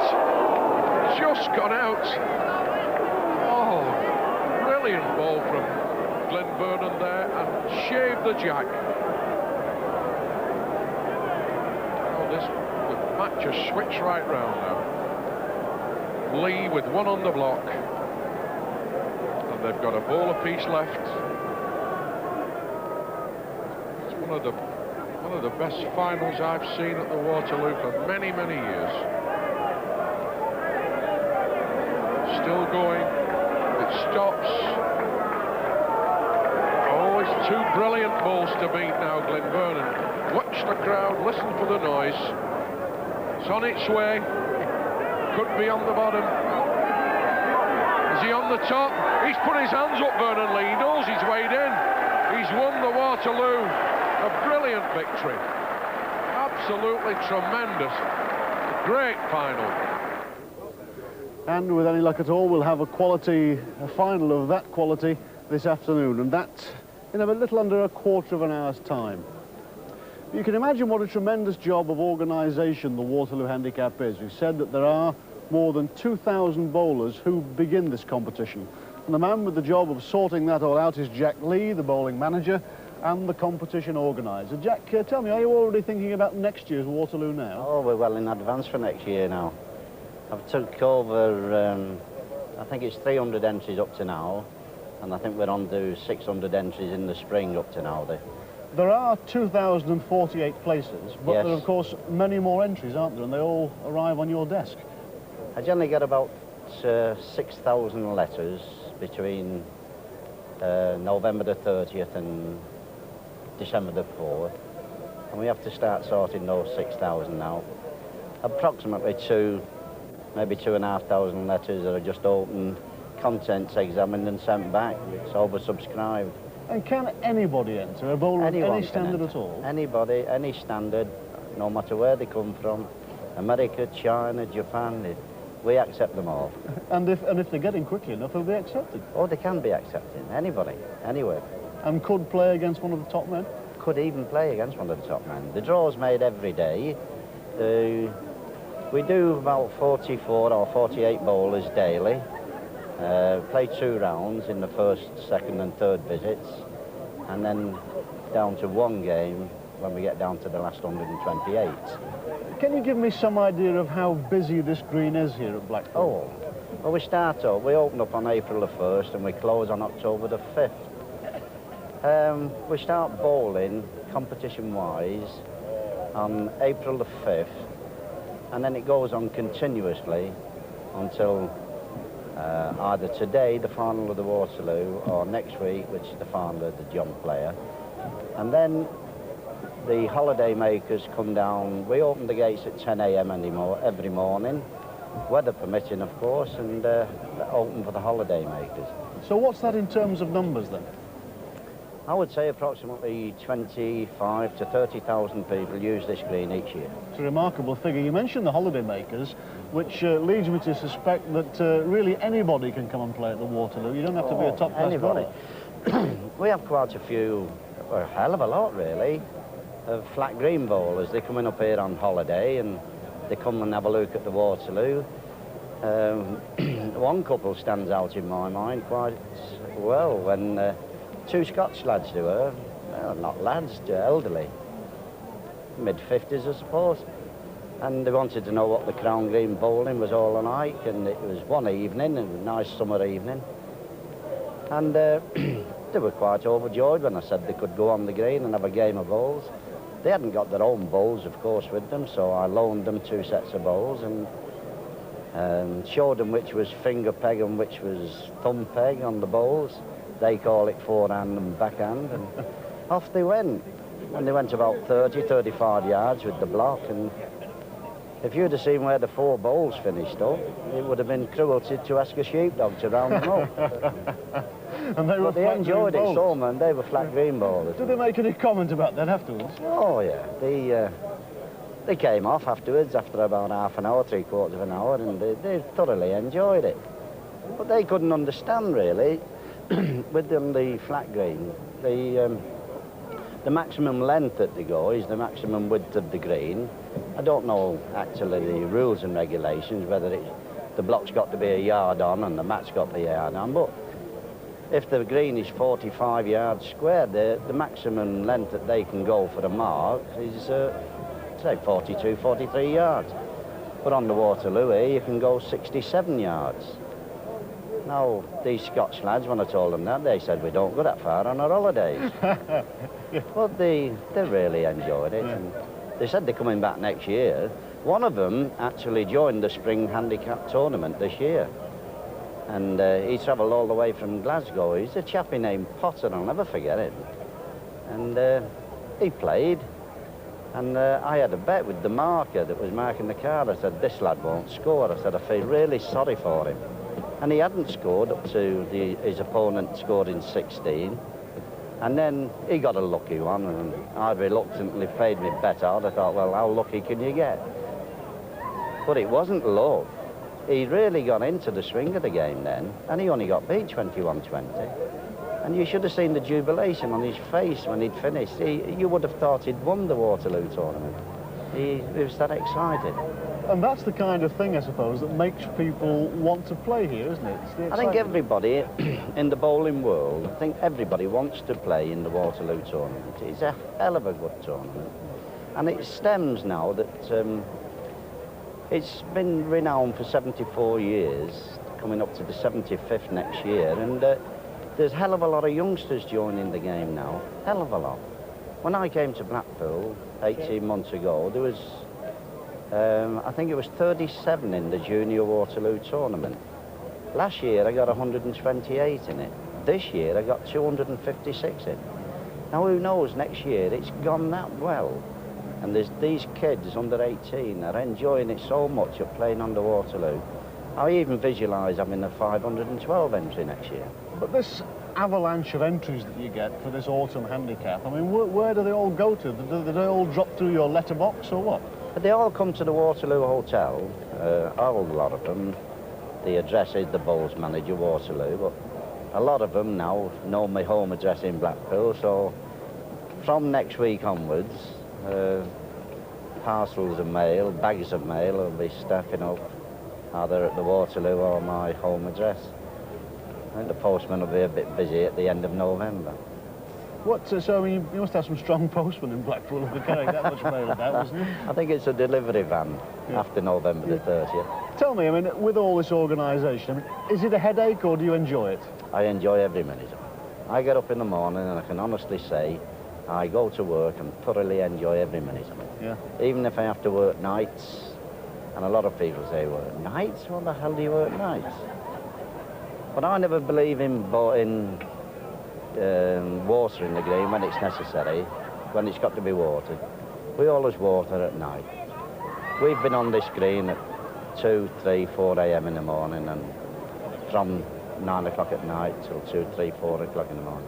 I've even come at 3 o'clock in the morning and watered it. That sounds to me like the kind of dedication that ought to make the tournament's success. As I say, I honestly enjoy every minute of the job. While you were talking there, I could hear some rather girlish giggles, I think it was, from down by the side of the green. It must mean that Colin Whelans found some of his fan club down there,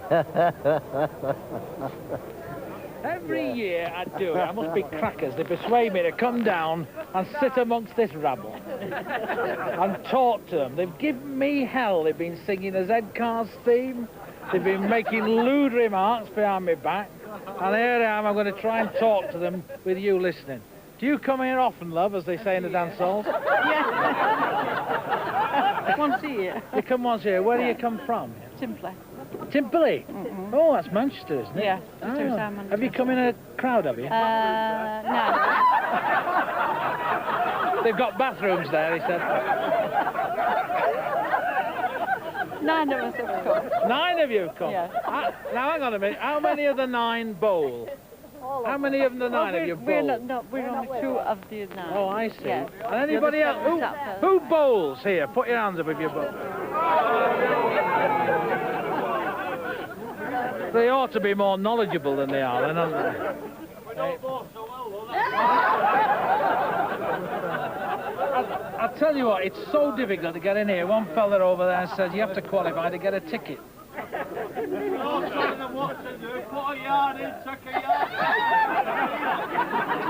Is there anybody from Newton Willows here? Ah, that's my hometown, you see. Shut today. I'll go over top.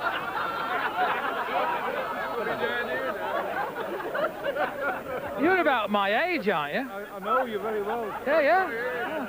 Which bowl? Where do you bowl? Viaduct.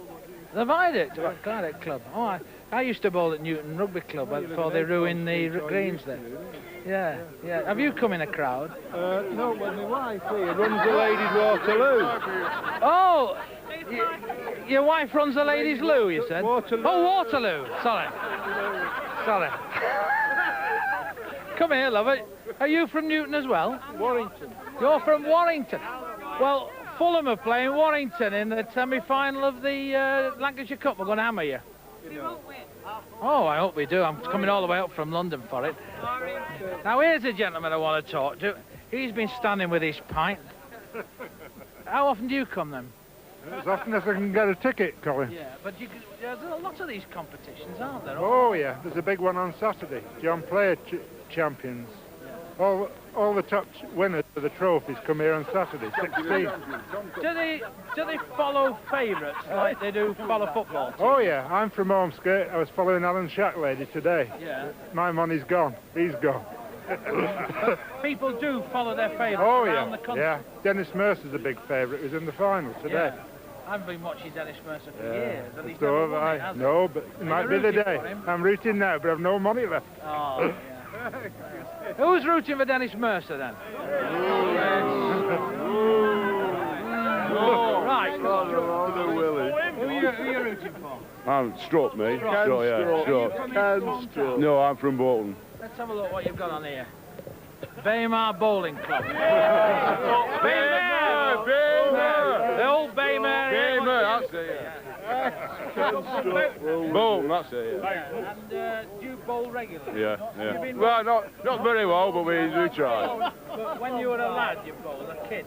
Well, you know what I mean. I started bowling when I was about 7. Yeah, I started when I was 15.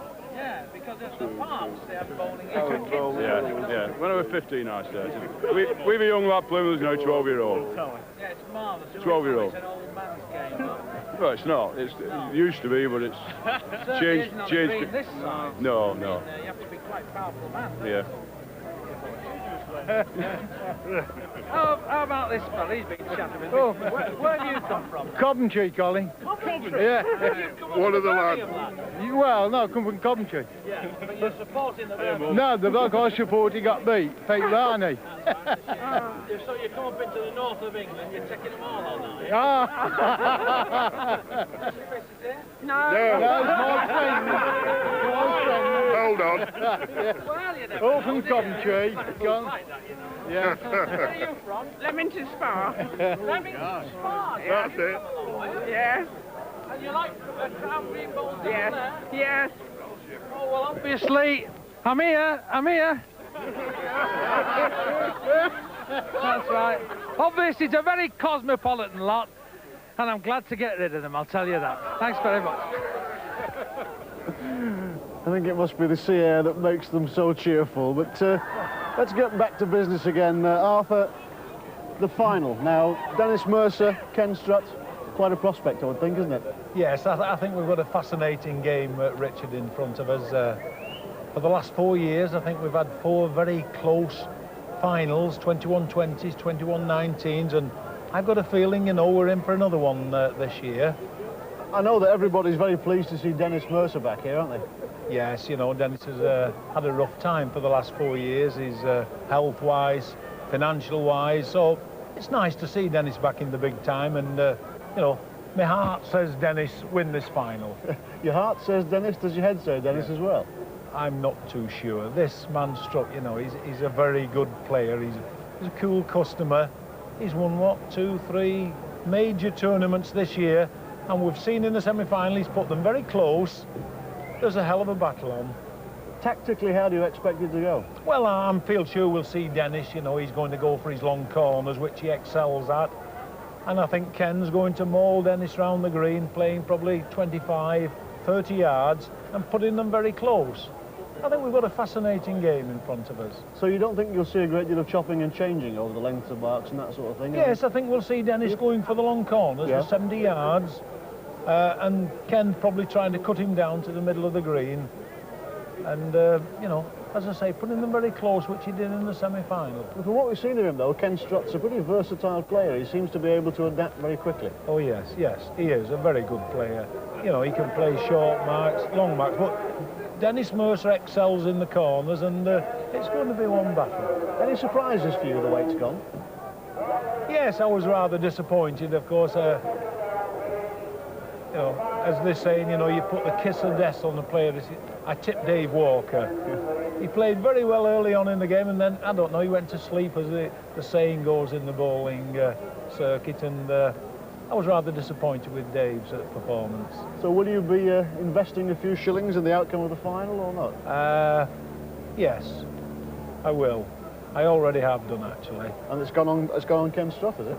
No, it's gone on Dennis. Oh, so you're betting with your heart and not with your head? I'm betting with my heart, exactly. Well, I'm sure that probably comes as a considerable comfort to Dennis Mercer. I hope so, yes. I hope I don't put the kiss of death on him, as I did with Dave. Looking back over the closing stages, I mean, do you think the competition gets particularly more exciting when it gets down to the last 8? Because you start with such a very big field, don't you? Yes, well, you know, it gets very tense at this stage on the final day. You know, there's so much at stake.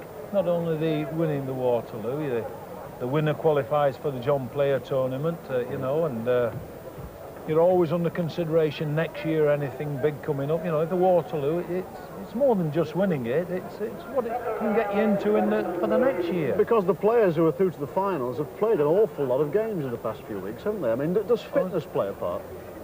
Well, I feel sure it does, yes, you know, I mean, at one time they used to say, you know, bowls was an old man game. Now they say it's a game that an old man can play, and I think this is very true. So the scene's more or less set. What about the weather, the conditions we've got this afternoon? We've been very fortunate, really, haven't we? Yes, it's pretty nigh perfect for bowling, you know. The green's in excellent condition. You know, I think the people, everyone concerned, deserves a large pat on the back for the way they've got the green up. Absolutely top class. Harry Rigby was saying earlier that the green is a bit lush. He felt the grass was a bit long. It is. I mean, you know, looking at it, it's in perfect condition. But, you know, it's lush, but the woods are running so well.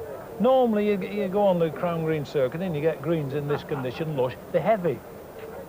But the Waterloo's not. It's running and running well. So, everything perfect. Now we can see the two players who will be in the final on the green. There's Dennis Mercer. I think you've known Dennis Mercer for quite some time, have you? Yes, Dennis. I've played with Dennis over the years, for many, many years, both in the Cheshire County and, you know, fought with him in many and many a battle with Dennis. Great competitor. A few years ago, you know, this man you know, we called him the King. He got the name of the King round the Stockport area, and it stayed with him. It's just coming back, and I'm sure he's going to play a great game in this final for us. What about that pipe? Does it bother you? I've never known him play without it. Never. As an opponent, I mean, does it bother you? No. Sometimes he gets it going, you know, and you get a little bit of ash flying around, but no, it doesn't bother you. Now, Ken Strutt, the other finalist, now I take it you won't be quite as familiar with Ken Strutt, will you? No. Ken's come, I'm sure he's been playing bowls for many, many years up round the Oldham, Diggle area, but it's only the last 3 years, really, that he's come into entering the major competitions, and, you know, he's had a remarkable run of success in the last 3 years.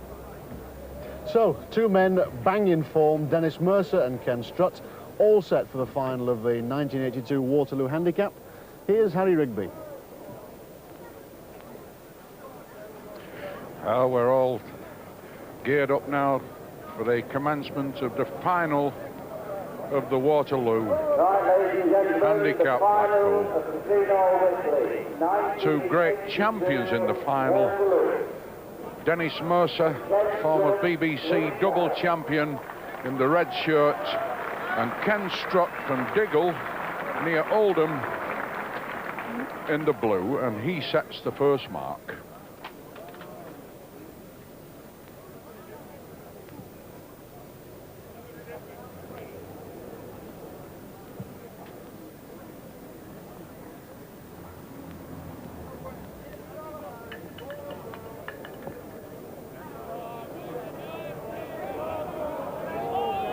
First ball of the final by Ken Strutt, and it's not one that's too far away from the jack. Mercer knows he's got to get in fairly early and produces a great reply.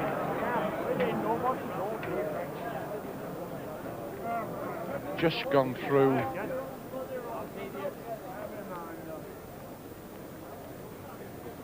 Very awkward lie on those two balls. Can't tell who's on, really. Strutt's niggled in now.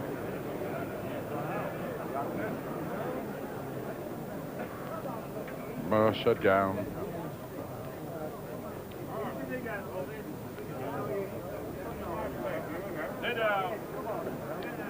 Played and produced a wonder ball. Marvellous wood from Mercer to open the account 1-0. Both players on 5, 21 up. Mercer goes one in front, 6-5.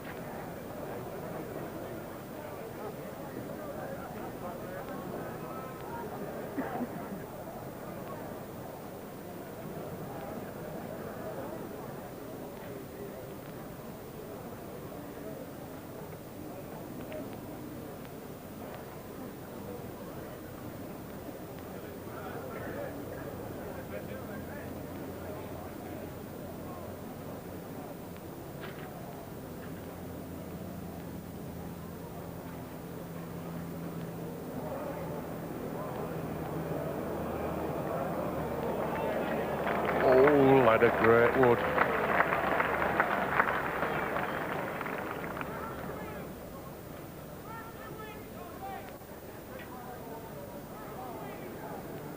Richard Mercer's playing with some purpose here, taking his time, really trying some now. Mercer, terrifically important match in his whole career, to be Waterloo champion after winning almost everything else at a major level, and plays another one. Oh, he's stringing them together like beads. Strutt's sure to chuck one at this. He must fire at this. Just weighing the angles up. Yes, he struck. Done the end. Left himself one. A brilliant hit there by Strutt. Cut both balls away and got one.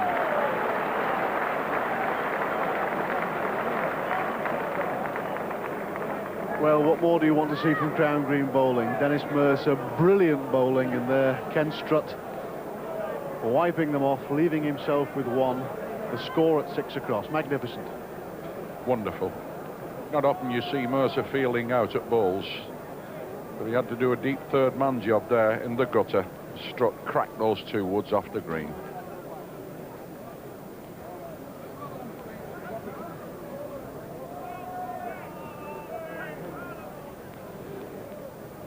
Already started off in great style, Richard, this match. There was an enormous amount of anticipation about it. Everybody thought that there was something special in prospect. Yes, fairly long swinging mark. This about 50 yards. Playing finger peg. Mercer after this. He's got a run. Left it on the match.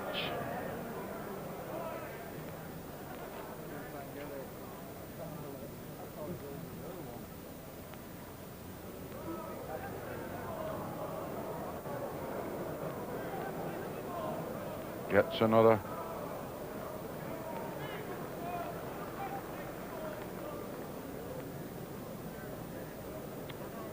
Mercer now got to find another very good ball. Crowd beginning to rumble again. He brings one. Has it gone out?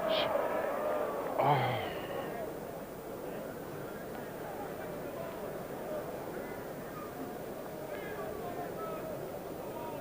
There's the crowd.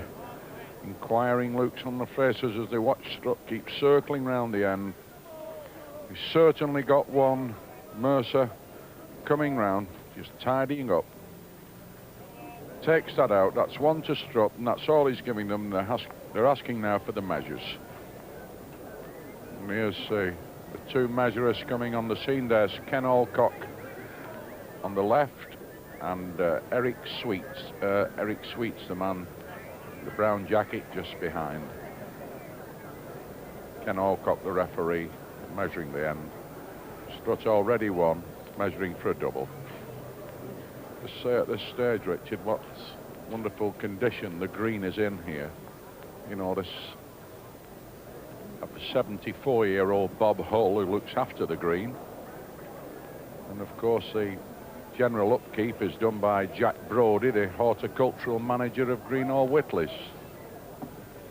And it's all under the general supervision, of course, of Jack Lee. But what a beautiful picture it makes, the green. And the quality of the green being enjoyed by both these bowlers, though Ken Strutt, the happier of the two there, leading 7-6.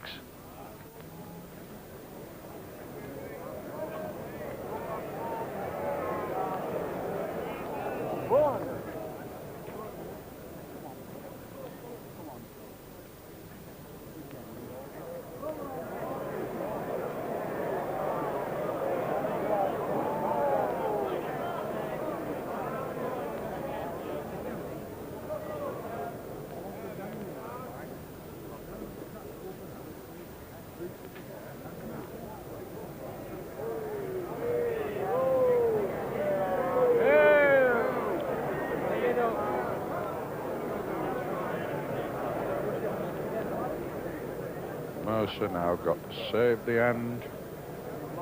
Already 2 down. Well short with the first ball. Got to put a yard in this. Can it run to win?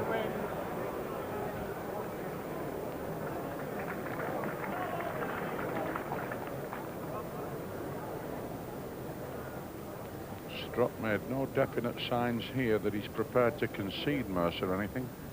He's given him one.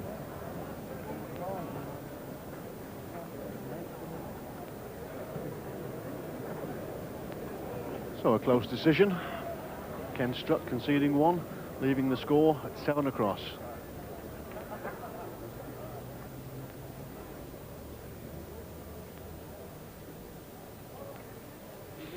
Dennis Mercer, the red shirt, great champion of bowls, plays for the Holsworth Bowling Club at Stockport. He's been on this green a few times before as BBC Top Crown champion. Decided now to go back into the country. Played a long way, coming down the hill, stopped short.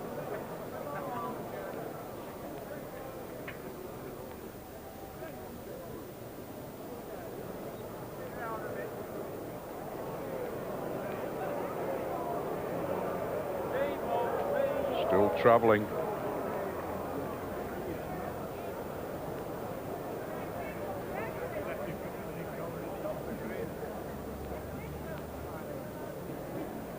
Mercer on a beautiful roll, but can he run far enough? And again, and again.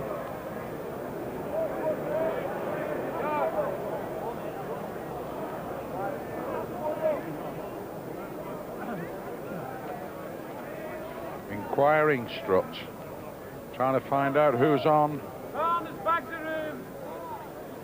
Mercer signalled he believes that his wood is first. Strutt now got to do it again.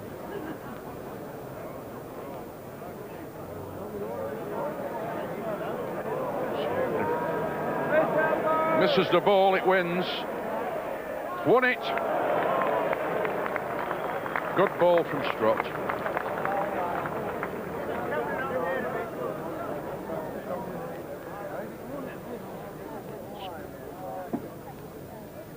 Ken Strutt in the blue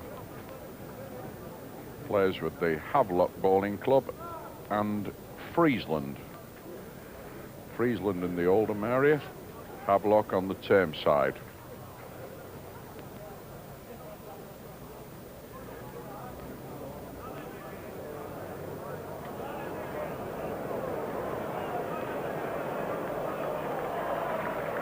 With a good lead.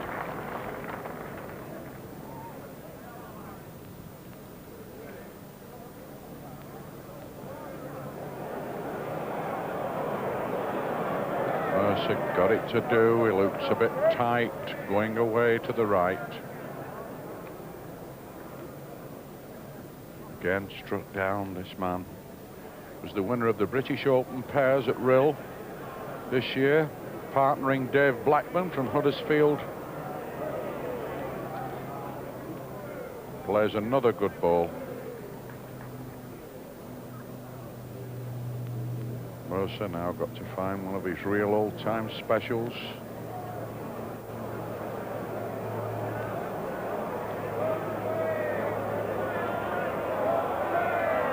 just give up. Mercer trying to wave that ball in, but has no chance, just dies a couple of inches short. Mercer 9, Dennis Mercer 7.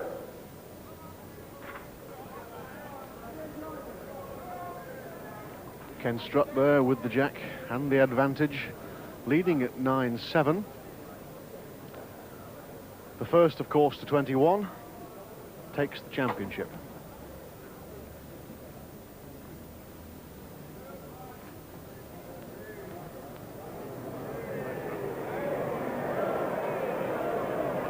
Certainly far enough, giving Mercer a chance here.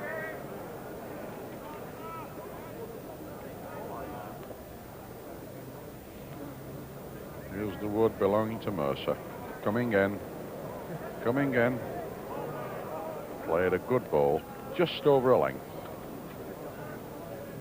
Strutt, winner of the Hillcrest, Sowerby Bridge, another major sweepstake, beat Roy Armson in the final this year.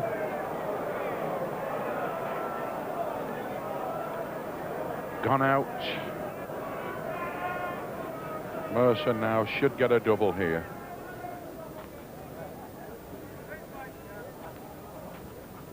Plenty of room. Mercer down. Strokes it out.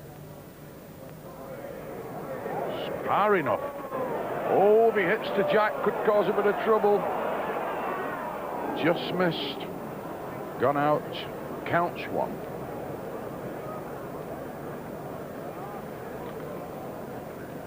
Ooh, that was a close thing, Dennis Mercer says, although perhaps he thought at one stage he might have had two. One will suffice. Dennis Mercer 8, Ken Strutt 9. Well, my excursion into the crowd, they were all saying this was the perfect final. If they could have picked two bowlers to bowl the final, this had been the one. What do you think, Arthur? Yes, I tend to agree with that, Colin. I think, I think we're in for a fascinating final. What is it, 9-8 for Strutt? And I think this is going to be the pattern of the game throughout. I think it's going to be a very close sport battle. Two great players, of course, trying to exploit each other's weakness. I think the first man to crack, is going to lose the game. Old Dennis has not been as absolutely perfect as he usually is in these first opening ends, has he? No, he's not quite settled into his rhythm yet, and I'm rather surprised he's not gone for the full corners yet, which, of course, is his great strength. Ken, he's quite a good player on 40 yards, which is the mark they're playing at the present moment. I think Dennis has got to get in these full corners to try and get through. Of course, that might have been disheartening earlier on in the game when he had those two touches. Yes, marvellous. And Strutt smashed them and went in one himself. Yeah, what a marvellous end, wasn't it? What a marvellous strike. This is what the game's all about, and this is what you get these great players doing. You're not certain to count anything.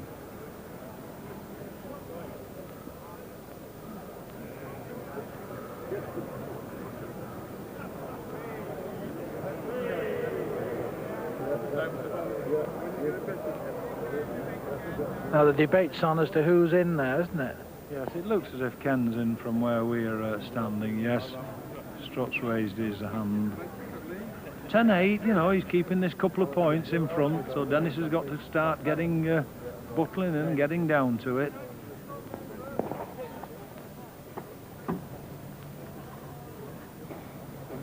Ken Strutt, 2 in front of Dennis Mercer. Very steady bowling.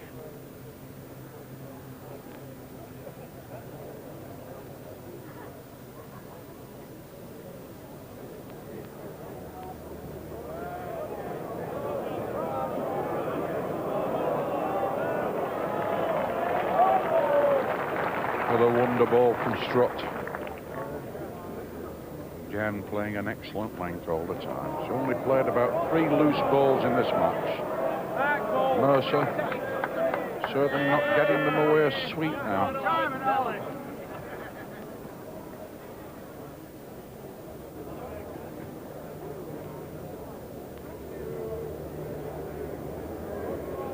Here's number 2. Two alike. Mercer might have to have a crack at these. No, he's played. Trying to produce a really super ball here.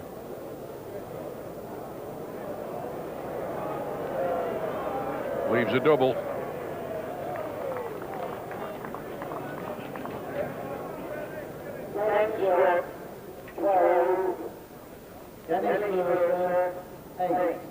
So there's the man with the advantage, Ken Strutt, with the jack again. A useful little lead now, 12-8.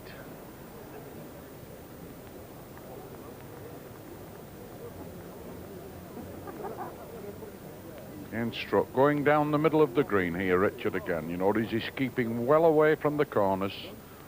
Quite happy to keep fiddling a few shots up and down this middle, keeping himself in front. Made a good break now.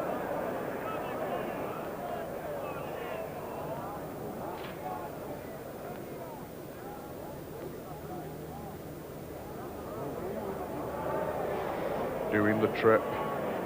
Doing the trip. Go a long way when it passes the jack. Gone out.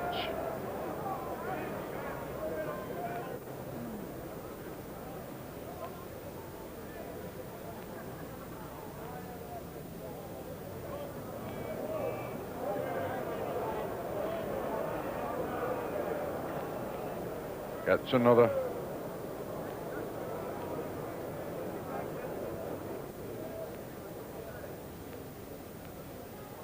Mercer down again. This ball, is he far enough? Stein, can it run anymore? Save one.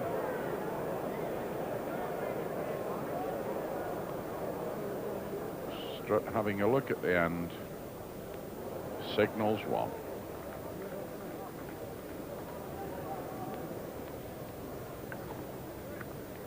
So the sequence that Ken Strutt's putting together, sticking with it, 13-8.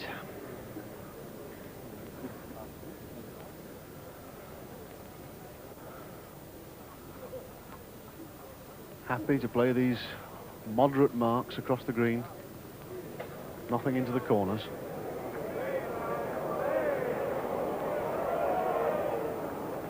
The crowd didn't like that one.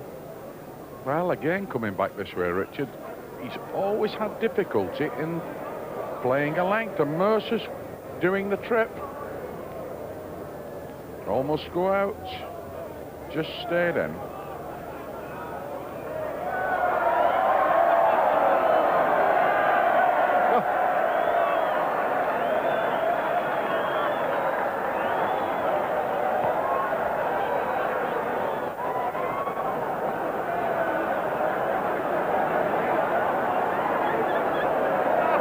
Played across.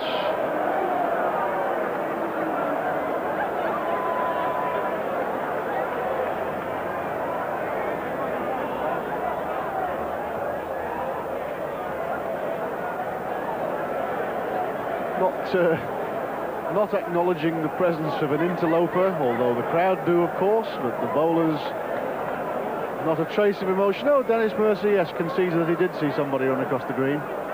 Yeah. Yes.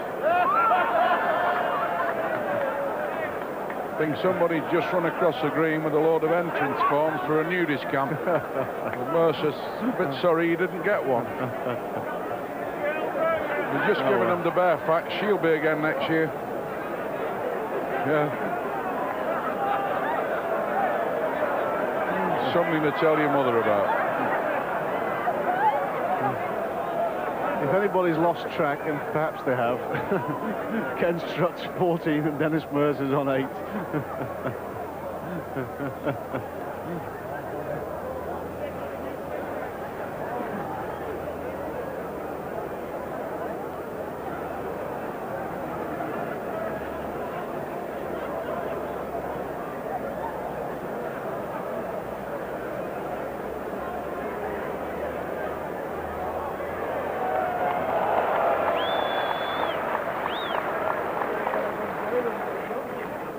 Mercer down.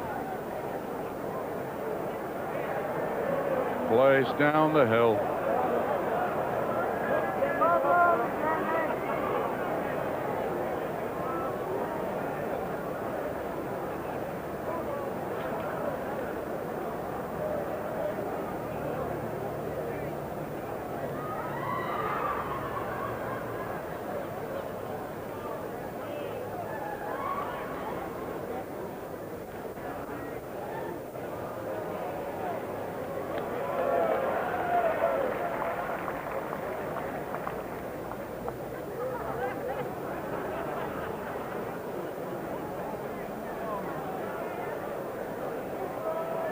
Strutt waving this wood on.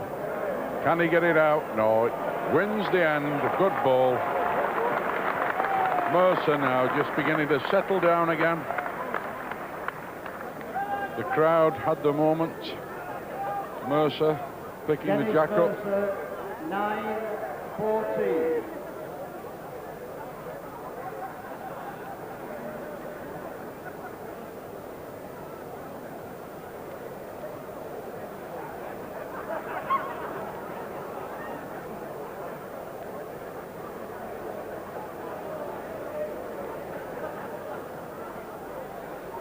Oh, Dennis Mercer off into the corner, as is to be expected.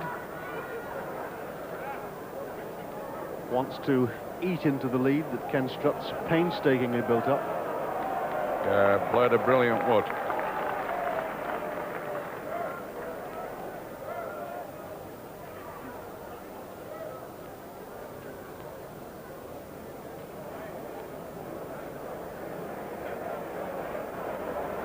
Strutt nearly licked it.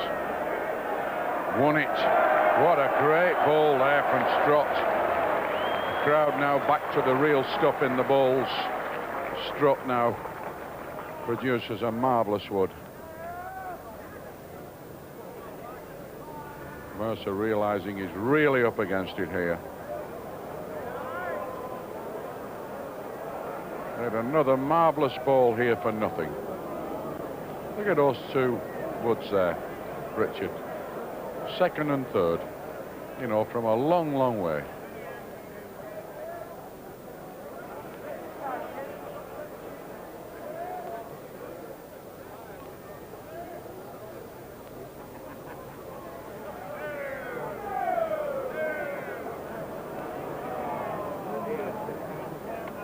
Quite happy to count one there, Strutt.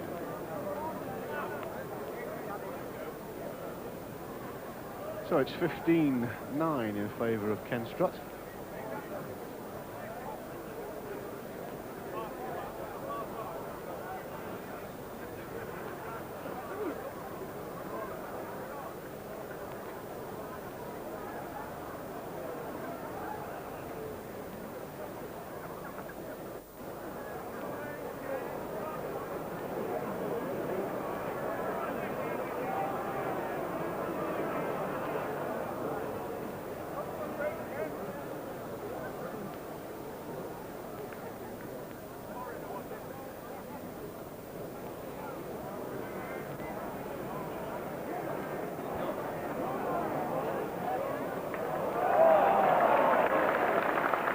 Mercer produced another winner.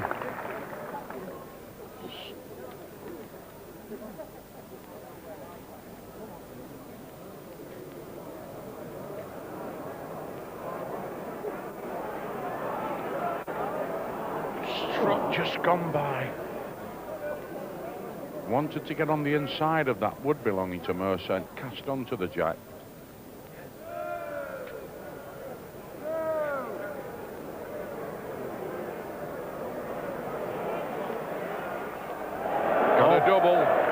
Mercer back in the match. Couldn't have come at a better time for Dennis Mercer there. He was dropping back at 15-9. Look at the difference. 15-11. Dennis Mercer, 11-15.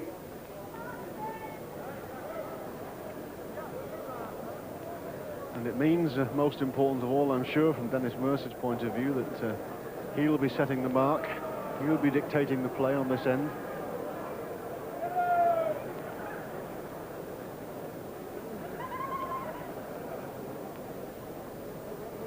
Must go down into the corner again.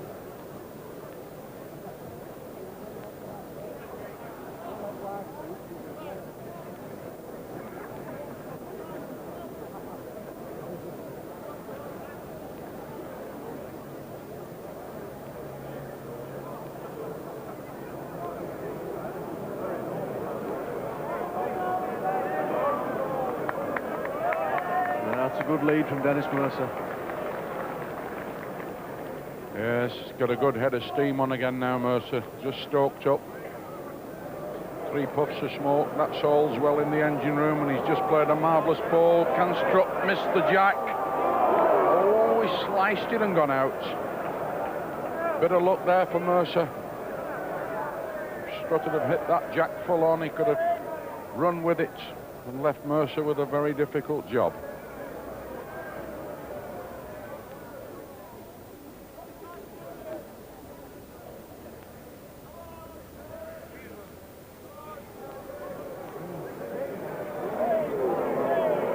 Crowd already tipping this to count another. Doesn't want to hit the jack. Oh, one in, one out.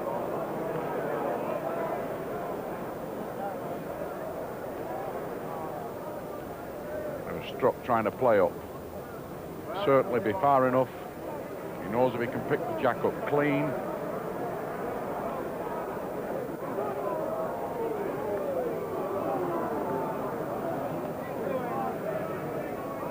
Yeah. One to Mercer.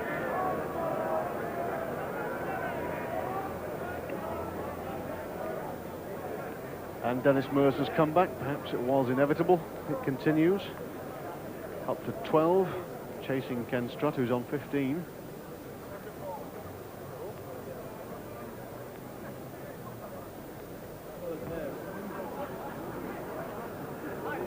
Arthur, Harry was talking about Dennis Mercer getting up steam. Well, he has, hasn't he? Because he's had the block now for about 4 ends. And you were saying this is destructive to the other fellow's morale. Yes, yes. The longer you go without the block, the harder the game becomes. You know, you want to be having the feel of that block. And Dennis, you know, he might have just got the block at the right time. He's gone right deep in the corner. And, you know, it all depends on the lead that Dennis plays now. He's trailing 15-12, so a good lead is essential. But I feel that if he can get the block for a couple of ends, it's going to finish up a real humdinger. And feel sure we've got a good wood going down. Hope it's a good wood. 70 yards of the green, and he's put one a yard wide. Excellent wood. And there's no room for being over-strong, is there, in this end? Oh, no, no. Ken's got to be playing a length. It looks to me it might be a little bit short. Struggling going down. Yes, I think he's just going to finish up a little bit short. Excellent road by the looks of it. Another couple of yards he would have been on the block. Dennis is coming up again, and this is essentially couples up at this stage. Now he's give it up. It must be a bad day. I'm sure he'll feel quite happy and satisfied if he can count this one. And he's back up into this heavy corner where he might sneak another one.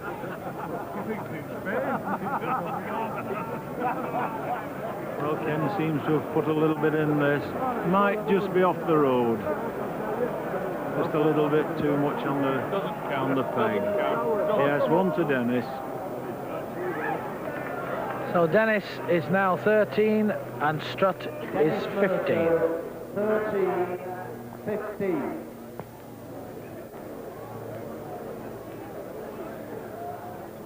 And the game now finally balanced thanks to Dennis Mercer's comeback. Just 2 chalks behind Ken Strutt. Mercer has the jack.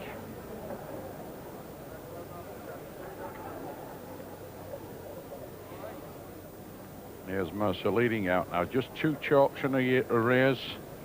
Don't forget they're playing for a first prize with £2,000 plus the Greenall Whitley Trophy and a second prize of £1,000 for the runner-up. So there's £3,000 at stake in this final, with Mercer now fighting back. A few behind at one stage, but produces another great ball. Strutt's going to have to really find a wonder ball to stop Mercer. Playing a long way. Crowd will signal whether this ball has any chance, and it's a bit of a chance if it can run.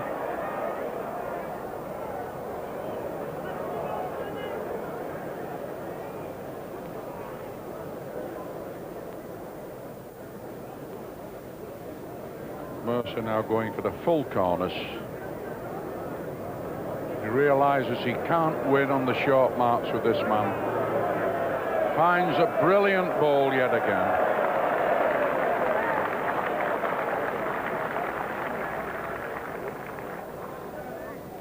Strutt now really having to push them out.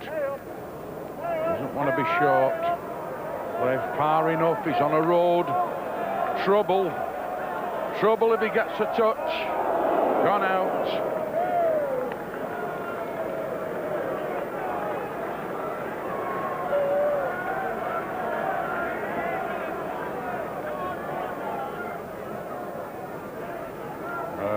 This match is really up to something. Mercer levelled the game with some brilliant corner play, and the crowd now really warming up to this situation. Mercer got the jack. Playing a long, long way.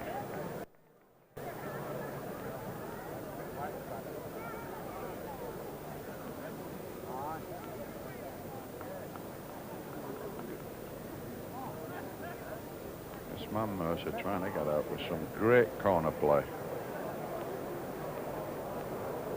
Placing the jack very cleverly, almost on the edge of the green. Can't send it a couple of foot farther, else in the box it goes. Must be going all of 67 or 8 yards now with this jack. He's running down the hill. Mercer looking at this, willing the ball on. He's played a marvellous ball.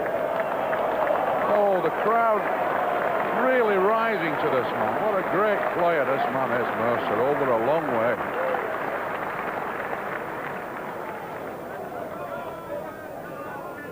Brilliant judgment there by Mercer. Strutt must wonder what's happened to him. Doesn't deserve this sort of treat. Crowd bubbling now. It's in the box. Gone. Strutt just showing signs that he might be buckling a little bit, but who wouldn't under this sort of attack from Mercer? He's playing some of the best corner play that's been seen ever at this green. Played another marvellous ball here. Some people don't put them that near in a lifetime of bowling. Strutt down again. Running after this. Still thinks it's a chance. Can he run? Can he run? One to Mercer, who now goes in front. Dennis Mercer, 16-50.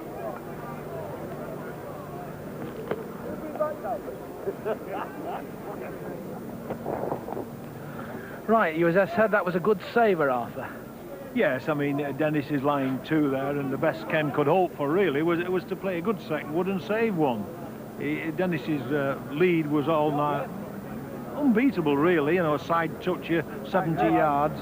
So Ken did the feat, really. He did his job saving one. So Dennis, you know, he's crept into this little one lead, 16-15. Oh, as he sent a short one. Yes, well, there we are, giving Ken a great chance here to step in and pull this game back in his favour. But it's really developing into a cliffhanger, and, you know, I feel sure it's going to be a 21-19 or 21-20. Yes, he's bowled quite a good wood. It's not really affirmative enough, though, is it? No, Dennis is quite capable of pulling one out of the bag here and putting quite a good wood up. Go on, lad. It's far enough. Go on, Dennis. Far enough. Go on, Dennis. Far enough. He'll have to be stopping. It's going down the brew. Down the brew. Oh, calamity. Now it's Strutt's real opportunity to get two here in a very, very important juncture in the game. Yes, it's coming up. It's almost certain two. Ken shoots back into the lead. 17-16. Yes, Dennis will lose a bit of sleep tonight if he loses again. Well, they weren't good bowls, those last two. No, it was a shocking end. That, as I say, Dennis will remember them two for a long time if he loses this game. And it could be, that could well be the point where one man won the game, one man lost it. Who knows? Because Ken Strutt is 17, Dennis Mercer 16. Yeah, Mercer, for once, Just let his concentration lapse a little there. Didn't fire the balls out like he usually does, but then again, he's played such magnificent ends to get back in the match. But Strutt, such a good player, didn't allow it to unnerve him. He was bang in with 2.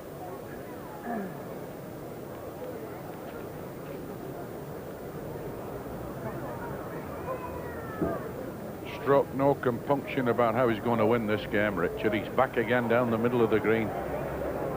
Corners are all right for Jack Horner, never mind anybody else. This is where the money lies.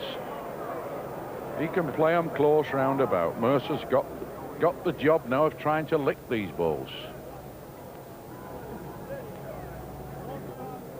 Mercer could have won this in corners, there was no doubt about that, but Strutt will know that. Gone out.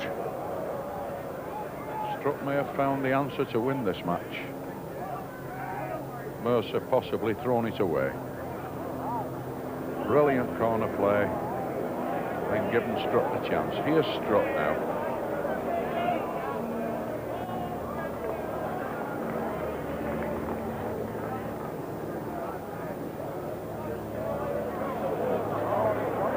The crowd, they think he's going to be short. Can he run down the hill? He's left to brace. Oh, he's into Strutt's ball and left him a double. Strutt now within 2 of victory. After a terrific match. 19, Dennis Mercer, 16. So what must Ken Strutt be thinking now? 19-16 he stands, 21 to win. And that tremendous comeback from Dennis Mercer seems to have been stopped.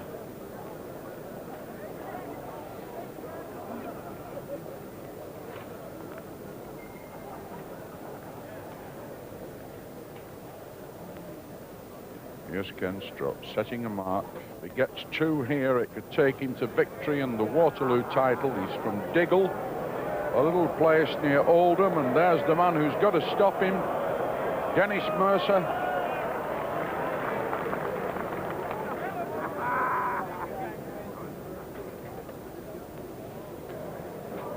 Strutt just 3 in front.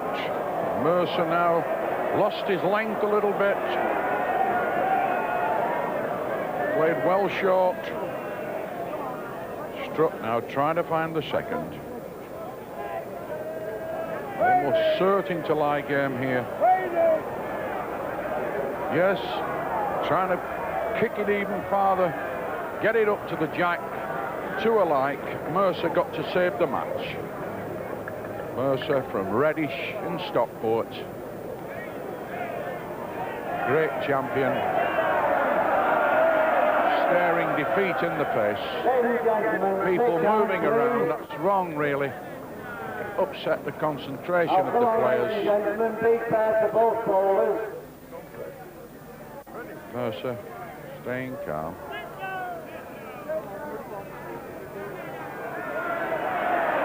Asking the people now, see, they're booing people to get up, walk away, knowing that a man's about to play. A lot of prestige, a lot of cash. Mercer now down. This is the one that counts. Watch Strutt. Watch Strutt. Could go out. It's won it. Found the winner. Strutt wanted that to go through, but Mercer just got the rub and stayed in. Now, ladies and gentlemen, Quite remarkable, really. I mean, Dennis Mercer was under intolerable pressure there with people moving around behind the woods and that sort of thing. That sort of thing they really oughtn't to have been doing. He had to wait. His concentration must have lapsed for a certain amount of time. Yes, extremely difficult. That it was a good ball. It was played under some sort of heavy pressure. Jack Lee, the organiser there, making a strong plea to the crowd to remain seated.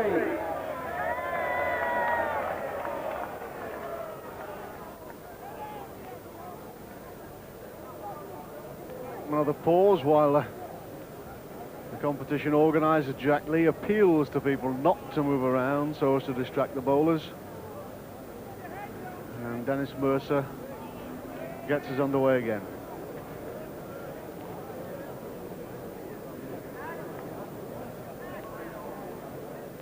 Mercer knows he can't slip up now. 17, Ken Strutt 19, 21 up. Strutt wanting 2 for game. Mercer playing down into this corner, finding an excellent ball, about 9 inches off the jack.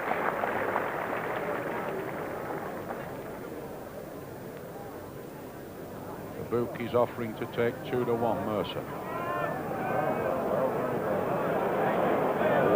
Trouble, trouble, trouble. Oh, what a brilliant ball from Strutt. Very little room to work in, curls it round the jack and counts the end. Mercer must have thought that one was on the card, looking for another, and then away to the corners for victory, but Strutt stopped him in his tracks. Mercer's played short. Oh, Strutt might even go for game here. Very important to Ken Strutt.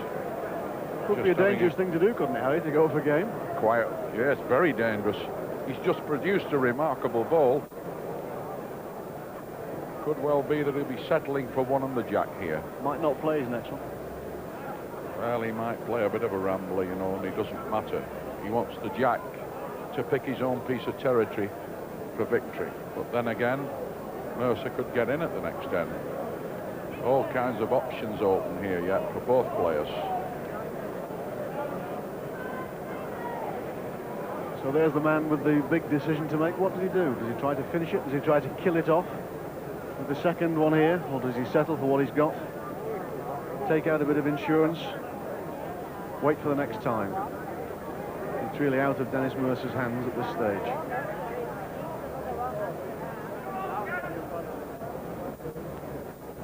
Just watch Strutt send this one. It counts another, it's all over.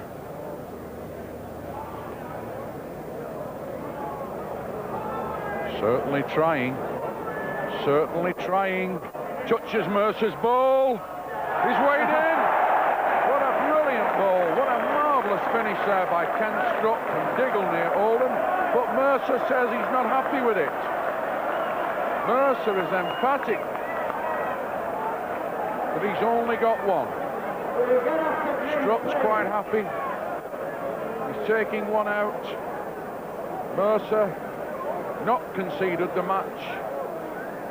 The 2 measurers, Ken Alcott and Eric Street, measuring for what could be the first prize.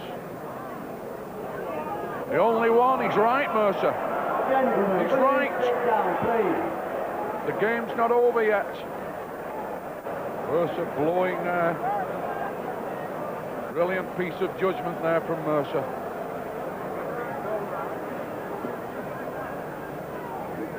Strutt's ball certainly looked as though it had gone in there, Richard, didn't it? It curled round Mercer's wood, but fell down. Well, certainly he thought so, but I think perhaps in his excitement he was a little over-generous to himself. Dennis Mercer was detached almost as he looked, made his mind up that it wasn't in.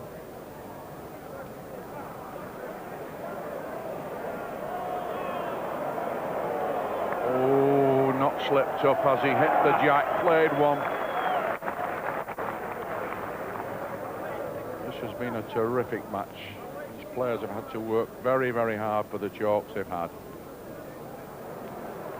Mercer looking for a good ball. Listen, the crowd roaring. Can he do it? Oh, he just missed it and gone out.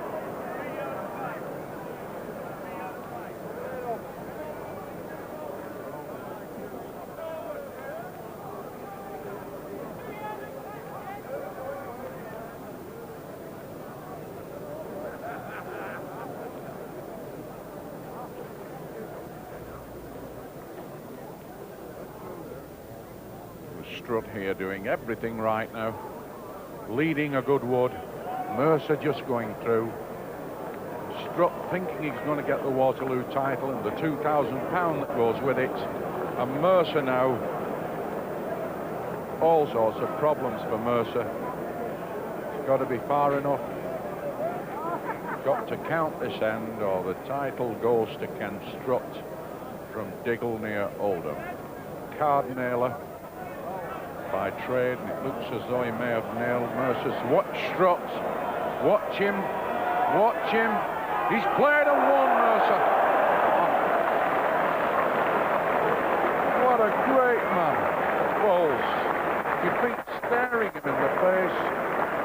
Two wonderful balls to beat, and Strutt can't believe it. He's still having a look at them.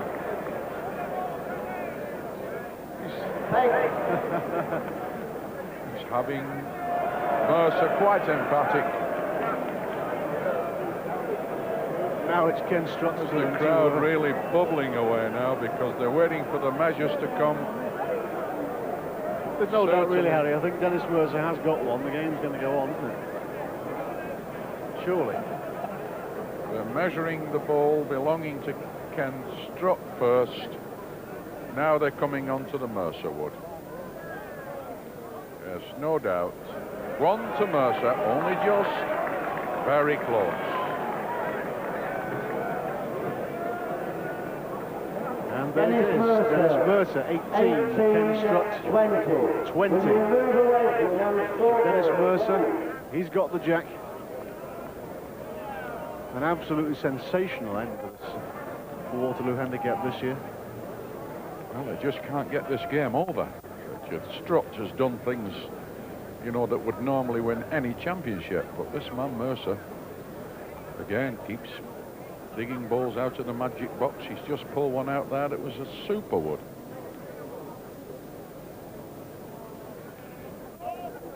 And now he has actually a chance of victory. Counts this end and goes back and counts a double at the next.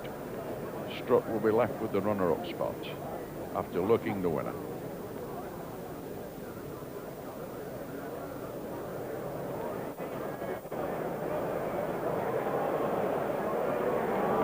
Oh, found one. Brilliant ball.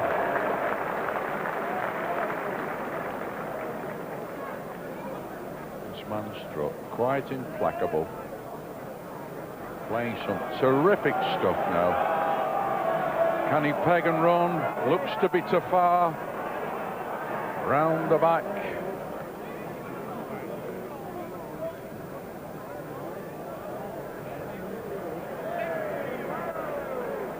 Mercer now counts a double. Round the back. Strutt got to count this end, or it's 20 all. Remarkable finish in prospect here. He's got to run. Got to run. He might save one. Almost left a double. Mercer's put his hands up and leveled the match. 20 across. But he's got to get the consent of Strutt, who's now arriving at the end. Had a look and conceded. 20 across. 20 all. Well, that was what a nice gesture there from Dennis. Shook hands with K Strutt before the. It was like the final round at the World Championship of boxing match. Mercer in the bottom corner, and the crowd really showing their appreciation of some great bowling. So this is it. And Dennis Mercer in the very happy position, taking the lead. And he's in a good spot too, Rich, and he's going to go a long way with this jack. And his favourite mark. Toby keeps it on the green. Got to be stopping. It's Jack running on again and again.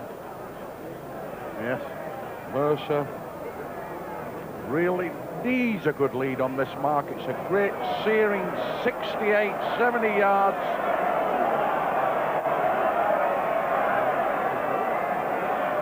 Played short. Well, a bad lead, really. Strutt must be relieved to see that ball stagger about and die short as a carrot.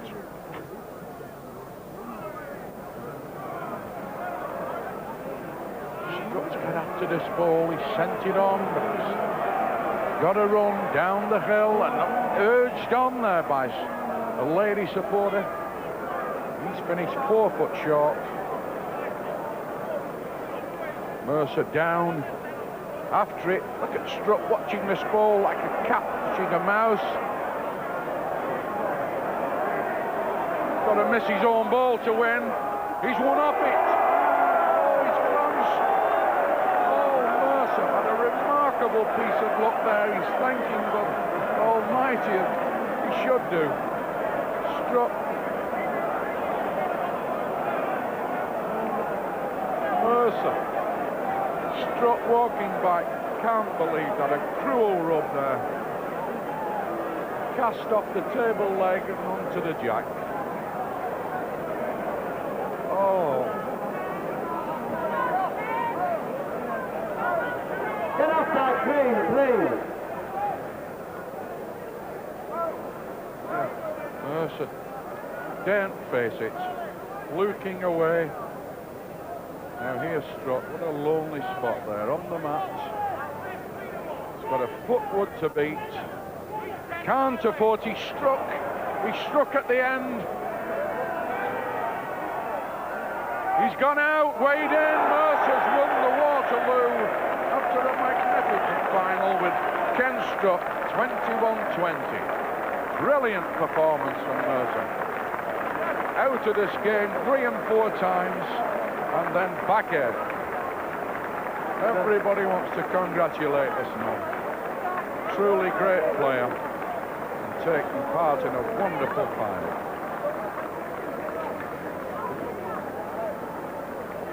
Now, Dennis Mercer, the victor in one of the most sensational, one of the most exciting, dramatic Waterloo Handicap finals that surely many of these 5,000 people here have ever witnessed, Harry. Well, it's magnificent. Mercer can't believe it. If ever he says anything to anybody about that... Boy, don't stop. Because that was a... Councillor Percival will be accompanied by Mr. Alan Whitehead, the General Manager of the Retail Division of Greenall Whitley.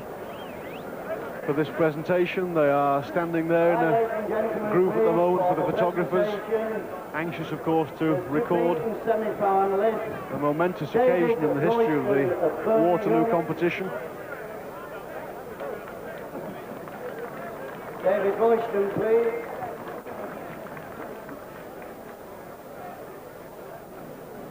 Come along, David. And David Walker of Barton.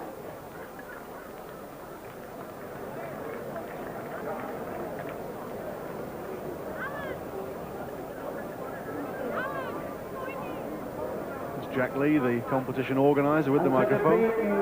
Finalists, Ken Strutt of Oldham, and the cheque for £1,000.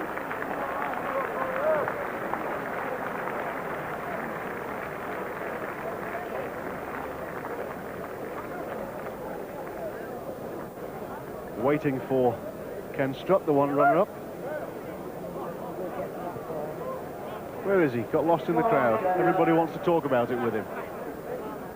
He's got to fight his way through the crowd to take his runners-up trophy. And the cheque, at least he's £1,000 better off. Perhaps a little deflated, but...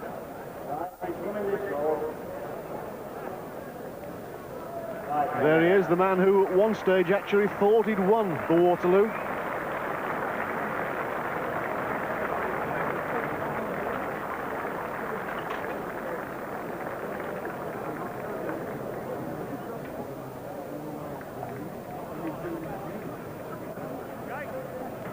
And I'm sure you will all agree with me, ladies and gentlemen, a worthy winner, Dennis Mercer of Stockport.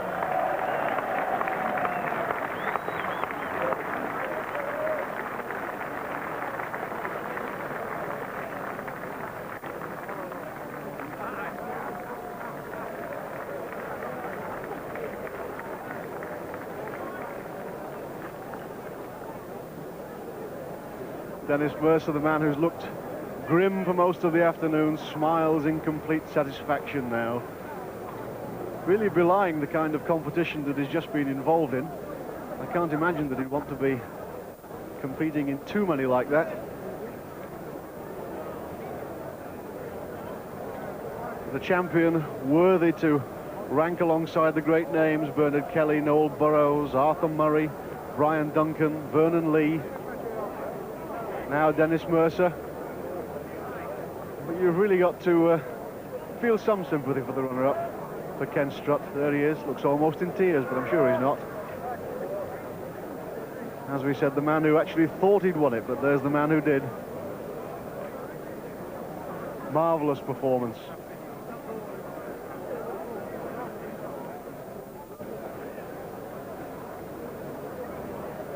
So, there it is. An absolutely sensational Waterloo handicap final. 1982, a year that will be remembered and talked about for very many years. The victor, Dennis Mercer, still smiling, still holding the trophy. The cash somewhere about his person, no doubt.